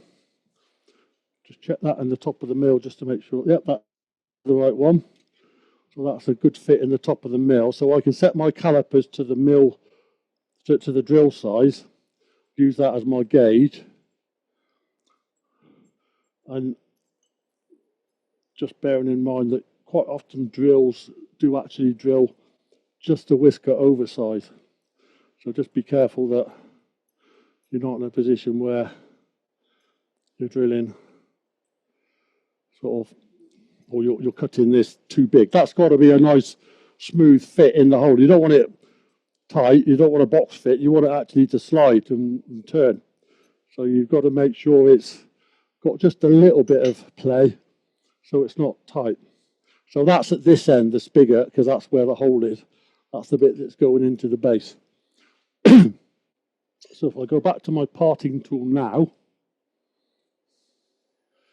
we can start at the bottom.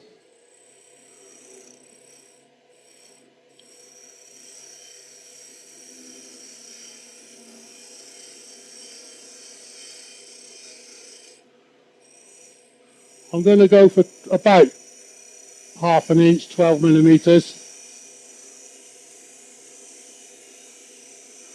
But just remember, that hole was 15. And if I get the mill movement here, also to go in the hole is the thickness of the edge of the insert.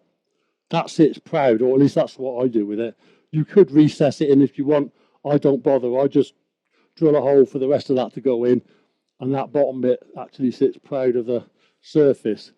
And I'll measure that so we know what that is. That's 4 millimeters. So if that hole is 15, then really I can't go much beyond 10. But having said that, what's the outside diameter? Oh, it is an inch diameter. So it should just actually drop into the hole, because it is an inch diameter, so that should work anyway. But we'll go with that.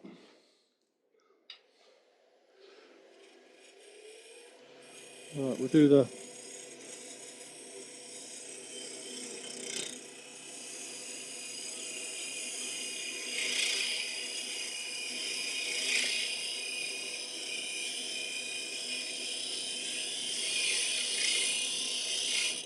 I'm almost there. I will shorten that by a couple of mil, just to make sure.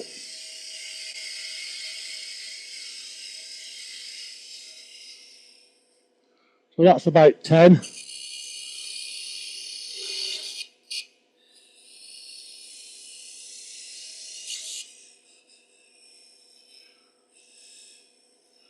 So just making sure that's cut level. That's still slightly oversized.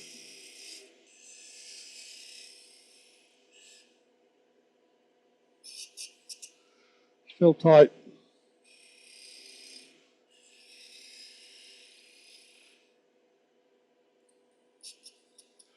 That's just about there.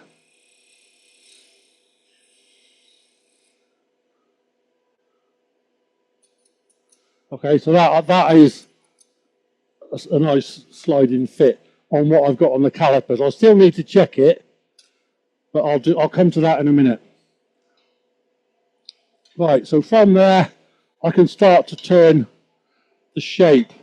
Now my other mill, you can see there, it's sort of that, I don't know, what do you call it, Oriental almost, Arabic perhaps. So we'll aim for that, and the fattest part of that is roughly 2/3 of the way in. Yeah, certainly not central. So the widest part is probably about there. It's biased towards the bottom slightly. So now I'm using a conventional spindle gauge. I want to have a little bit more manoeuvrability, so I'm using that 1/2 inch gauge.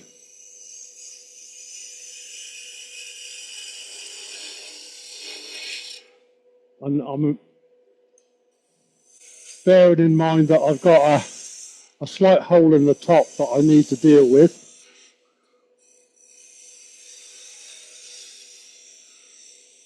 And at the bottom, the bottom of this curve has to match the top of the base in terms of diameter. So we'll stop with it there for the moment. Take a bit more wood out up here.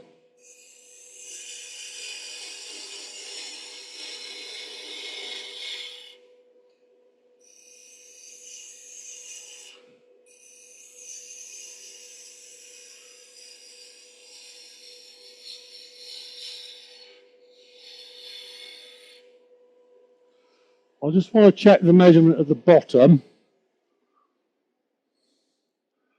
I did have some calipers set to that. Which one were those? Wasn't that one?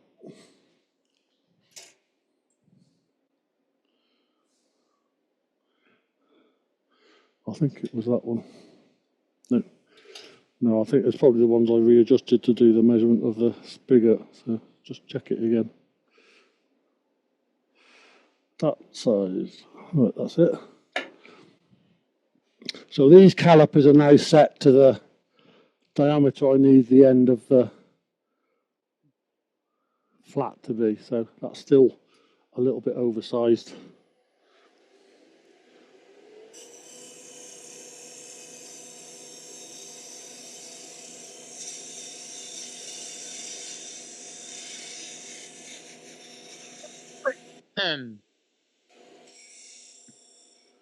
That's probably about it.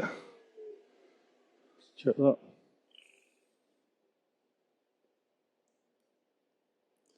Just to whisk it over, so yeah, that's a good place to be at the moment, I think.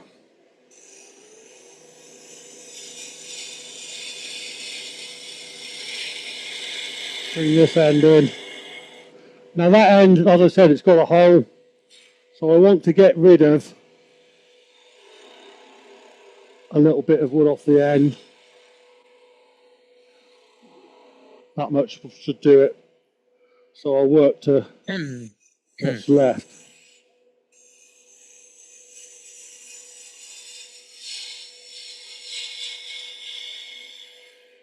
And that's literally turned to a point, or will be.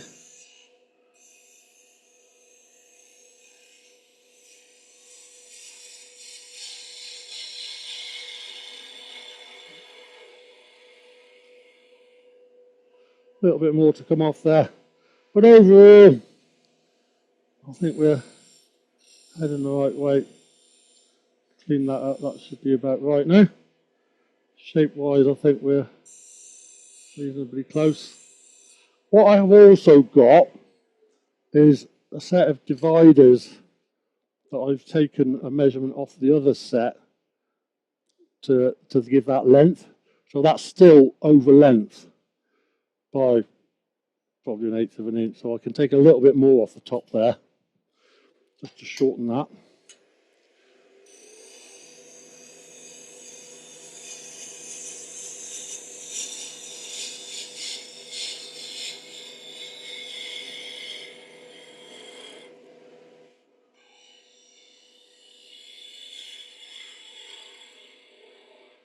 Take that back. Check it again. Yeah, a little bit more. And the other thing I'm going to check is that outside diameter.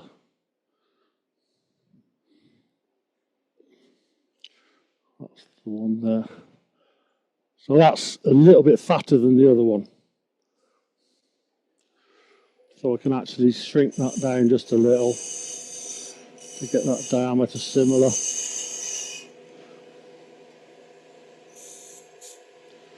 A little bit more.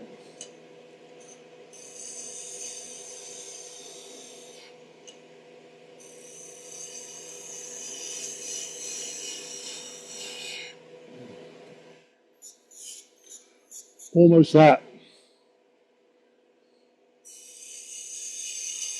It's getting there.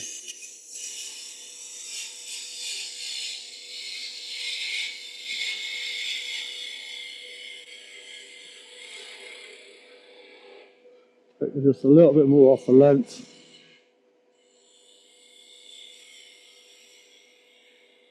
Sorry, shadow on my. What's going on?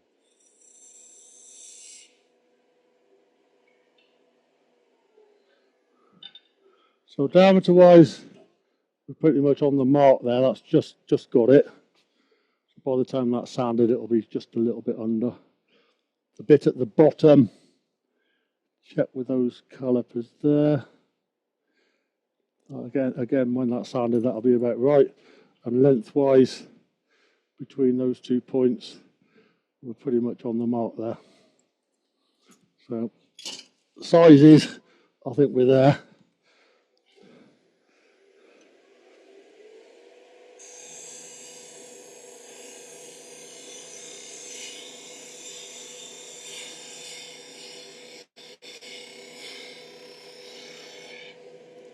Just adjusting that curve a little.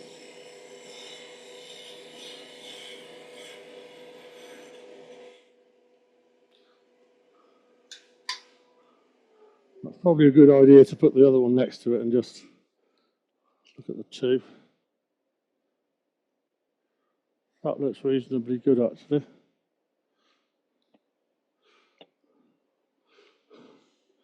Happy with that. So I just need to lose this little bit at the top. So now I need to get rid of the centre and turn that little bit away. Now bearing in mind I've got no extra support, I've got to take light cuts, work that away.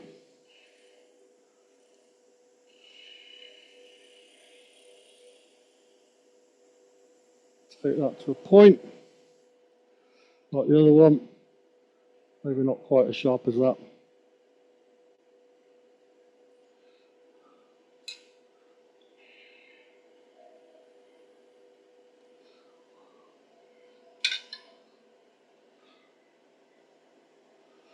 Yeah, that's about the same. So that's ready for sanding, but before I do, I want to check that fit of the spigot. I'll do that first. And then it's just a case of sanding it.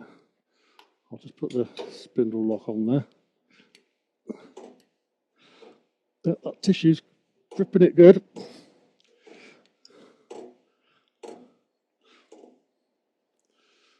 Just pull that out. Right, so what I want to do is check that spigot fit in the base.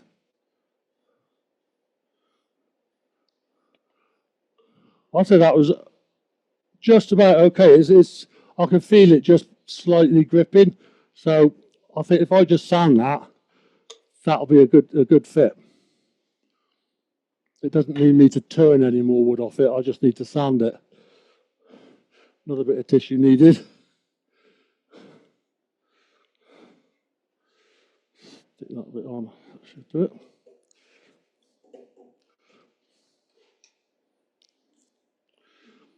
So it doesn't matter too much whether this is concentric or not, because all I want to do now is sand it.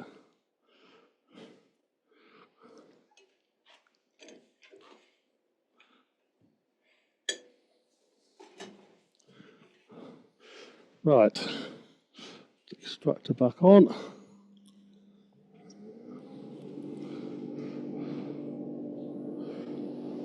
You see there's a wobble there. It isn't running on the same as it was, but for sounding purposes that doesn't matter.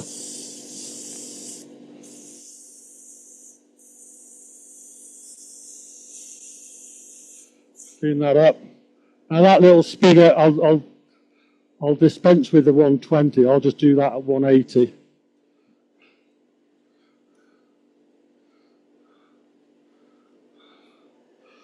That's that one.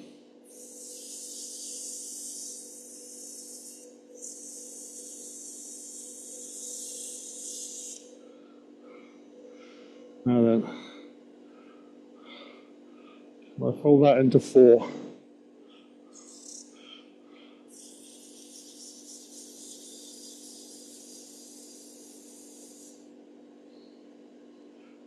That's really going to pop when you put the finish on it.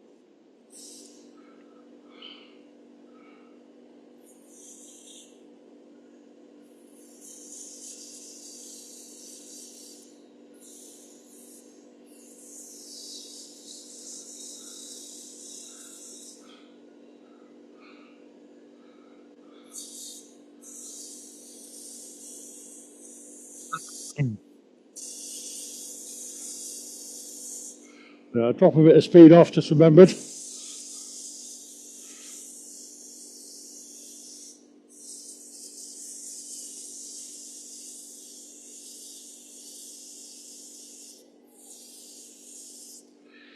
have a look at that. It's always worth stopping and having a look before you go down too many grits. Ideally after the first grit. There's a little line there, but I think that's just a sanding mark. If I just sand it the other way, it disappears, so that confirms it. So there's nothing there other than sanding marks, so I can move on to the next grit, which will be 240.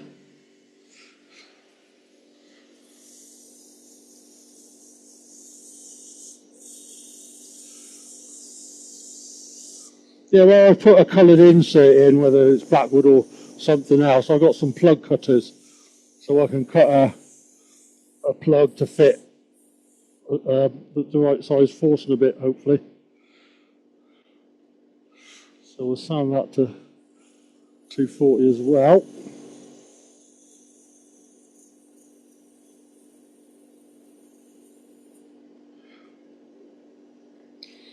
And hopefully that's spigot, just sanding it, has just reduced the size enough to make that run quite freely.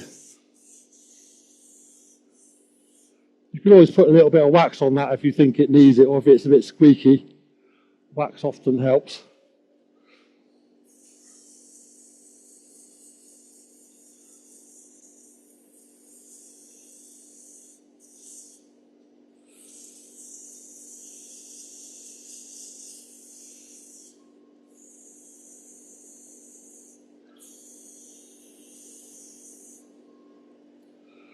Right, that's sanded to 320.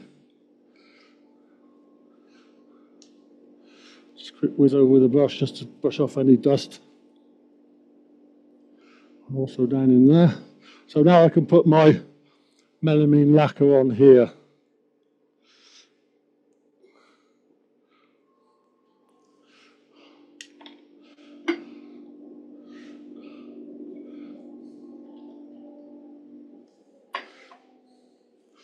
Turn the extractor off as well now.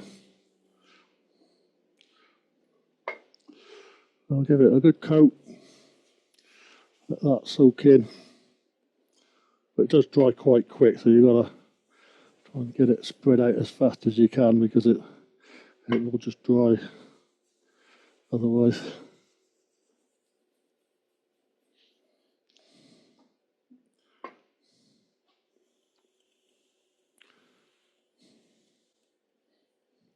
I tried to put on maybe 3-4 coats. So that's one. Give that 30 seconds and it's dry, and then repeat.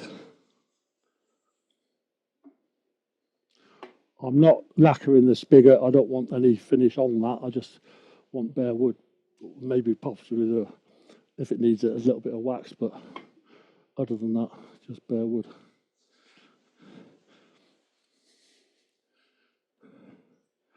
That's 3. Do one more for good measure. What I haven't done with this is put that groove in. So I just remembered I was going to cut a groove, wasn't I? So I'll have to try and true that up a bit before I do it.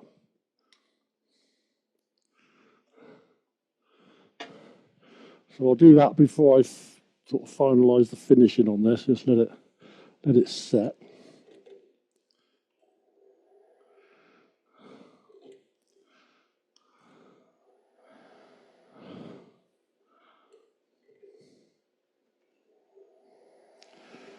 That's reasonably good. We'll go with that.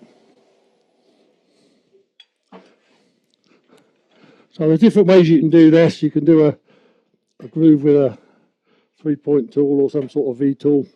You could do a little cove with a small gouge. I might just do that. I've got a 1/4-inch spindle gouge here. I just want to cut a very small cove near the widest point of that curve. I think I probably want to try and get that running slightly more true than that. It's not far out, but can I improve it? Well, that's definitely gone worse. And that. I think what's throwing it out is there's an uneven amount of tissue at the bottom there, so I'm going to reline that and try it again. Give it a much more even application there. Hope that's going to work. That's still off a bit.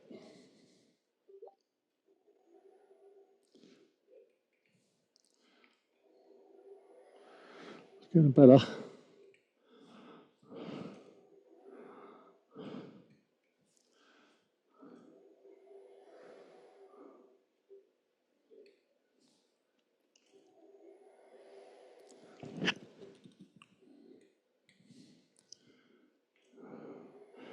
That's pretty good at that point at least. Right, so we'll do that. So we'll just cut in small cove, just that.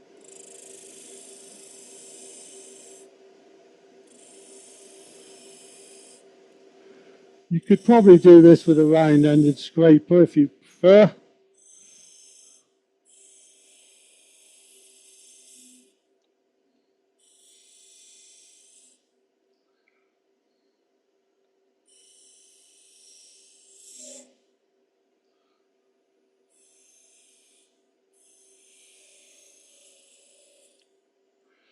Let's have a look. As long as that's relatively even in width, and I think that's achieved its purpose. Yeah, that'll do.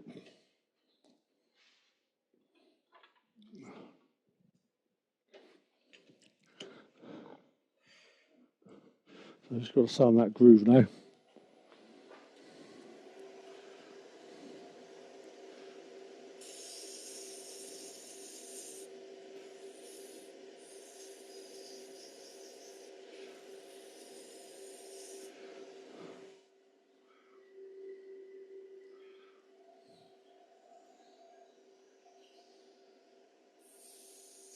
Just a simple V-cut would probably be the easiest way, but I thought I'd just do a little cove.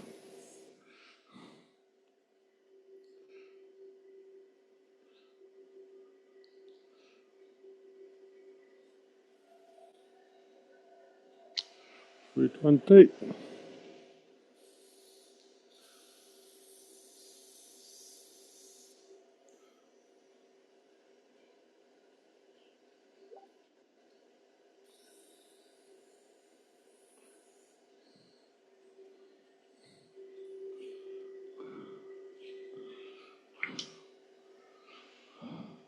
So that needs a bit of lacquer on it as well to bring that up to the same finish as the rest.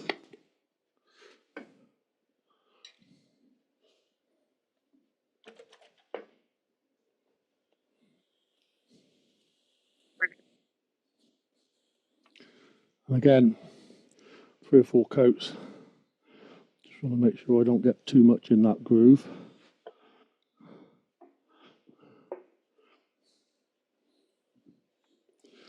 So I'll put it on, take it off, clean the groove out.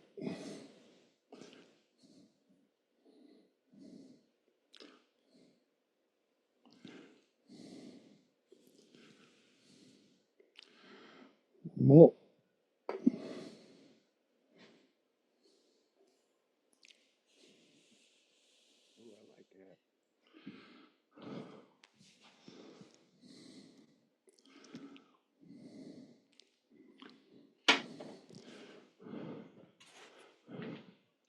If you like oil finishes, you could probably finish these sorts of things with an oil finish, but I think this is probably just a bit more durable.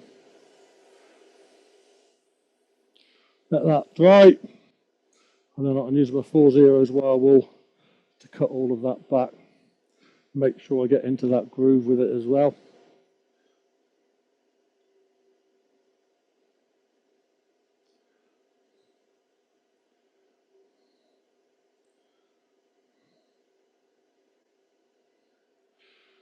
Okay, and then the wax stick, carnauba and microcrystalline. I think they just call it a microcrystalline stick, but so Terry Smart, the chap that owns Just Up Products, told me, he said microcrystalline wax on its own is just too soft to form a stick, so they mix it with the carnauba to make it into a stick.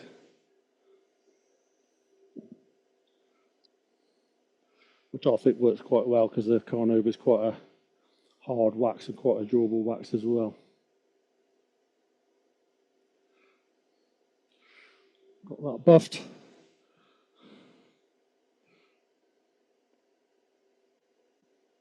Yeah, it's looking sharp.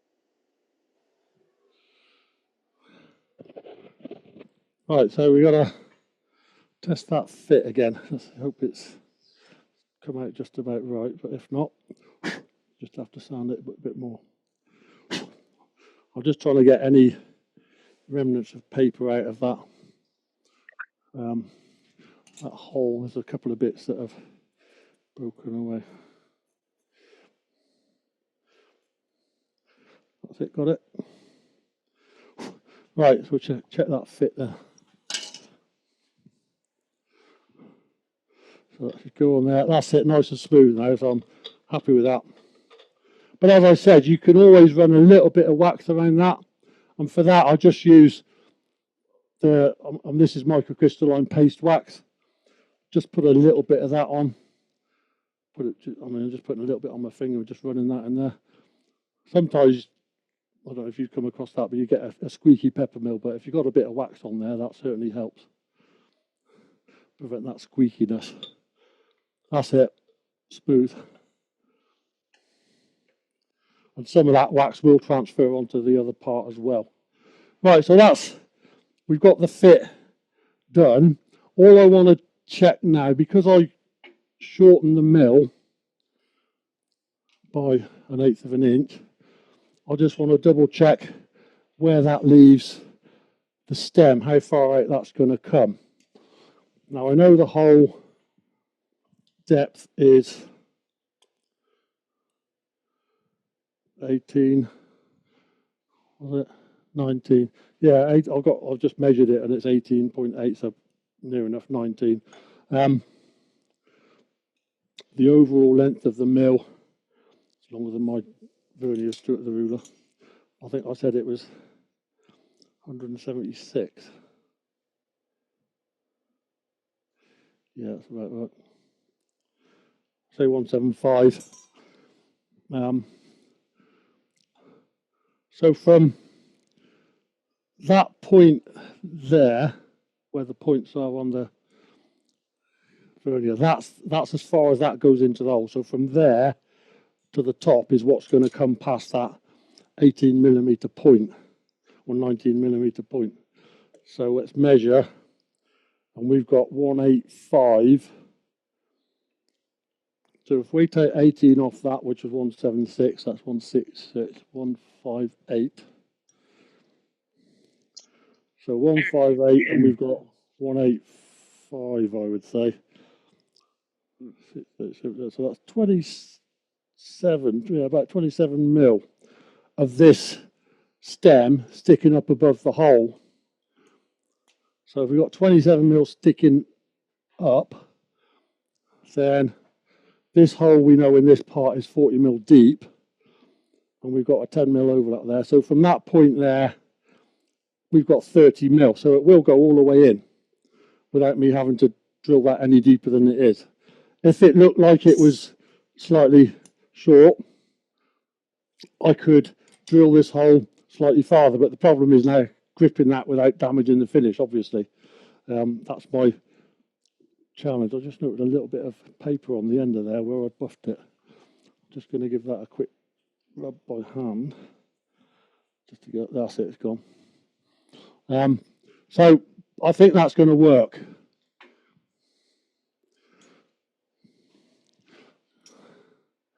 Right, so assembly is the final hurdle here. So what I need to do is to press that mill into here. So it goes in that end, and then I need to press it in without damaging this ceramic mechanism and without damaging the actual mill itself. So this is where my wooden gizmos come into play. I want something to go in that end with a hole in. One of these fits it, I know, yeah, that one or that one. Either of those work. So that needs to go in the chuck. This was actually made for the chuck with the bigger jaws, but I'll just open these up, holding it big enough to take it. Right, so obviously don't need to turn the lathe on at this point. All I'm doing is using it as a press. I'll take the centre out, and what should happen is this other piece of wood, I've cut this away so it goes over the end of the knob and all that without putting any pressure on it. It's actually putting pressure on the outer plastic structure. Okay, so that's going to be my press from the other end. So I can put that against the mill against the mandrel there. The mechanism in the hole there.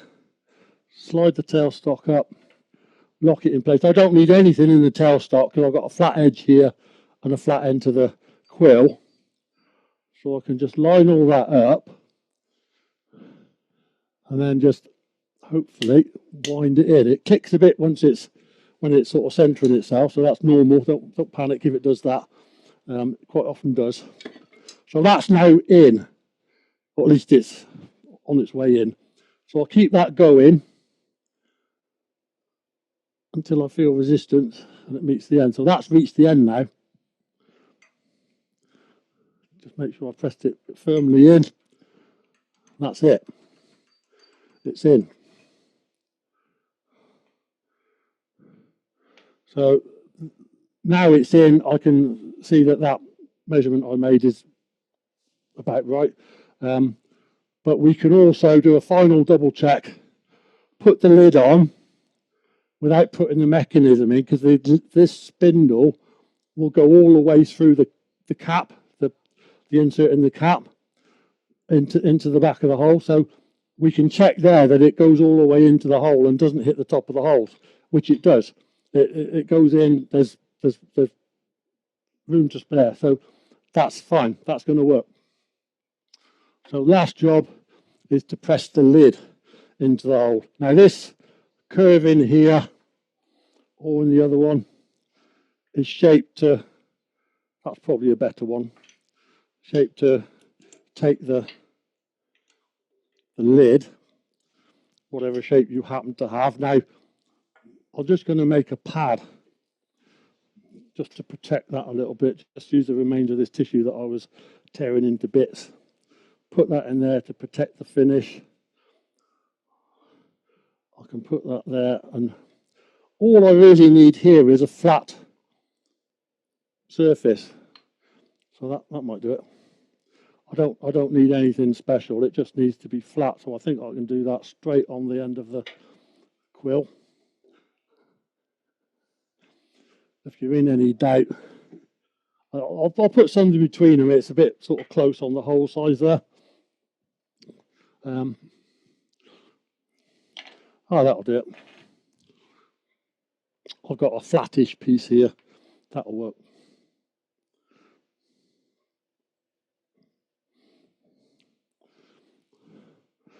So we just need to bring the quill back just a little further. So put the mechanism there, put the flat piece of wood against it. Now if I did a lot of these, I'd probably make a piece of wood that just dropped into the Morse taper and sat there, and I wouldn't have to hold it, but the amount I do, I just do it this way. Right, so make sure the tail stops tight. That's just pushed off to one side, so try and straighten that up.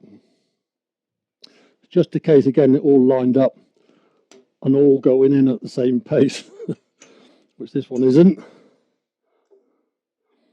So sometimes it takes the lady says it's after 2 a.m. too, and it's not supposed to be working. Yeah, it's just getting that alignment right. Sometimes it goes first. There, it's going now. Sometimes it goes first time. Sometimes you've got to jiggle it a bit. But now I'm just pushing that in until I'm all the way in. Just square that up to push it all the way in. Nice.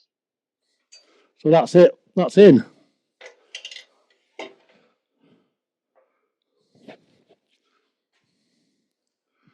So if I've got that, one thing I would suggest with these, if you do start using these, when you push the lid on, put your finger on the end of the screw. So you're taking the pressure that you're putting on the shaft rather than the ceramic taking the force, just in case you press too hard and crack the mechanism. So that's on, and that's actually running pretty free. Obviously, I've got no pepper in there, so there's no resistance, but that's spinning quite nicely. Nice. I mean, if I loosen that off, I see that spins pretty free. So, and we can try and get the absolutely beautiful grain alignment. Absolutely gorgeous. Just about there. Great job. Beautiful. Thanks, Great Paul. demo, Paul. Thank you. Wow. So let's put two together. You showed how to overcome. Slight different shade in the wood, the colours. Let me just go to single camera now. Get rid of the insert one. Interesting. The one on the right, the old one is a little bit darker, but a lot of woods do darken with age, and I probably didn't notice. So I'll see how they look in 6 months' time next to each other. Line that one up. But yeah, that's the two. Shape-wise, I think that's not a bad match, and size-wise, although there is an 1/8 of an inch difference in height, I don't think there's too big a difference there, and I don't think that's really too big a deal. I mean, these are going to be on my table. I'm not going to sell these anyway, and this one we've used for quite some time. So that one's just going to join it as a salt mill now. So I'll put rock salt in it. That is neat. You did a great job, Paul. You Thank you very much. the 10-inch too. I'll come over here. Well, it was a very, very enjoyable evening. Thank you. It's what, 4 o'clock in the morning your time? Did you notice I've got that on as well? Yes, Look at that. You're ahead of the rest. I eventually got it put on the smock. Yeah.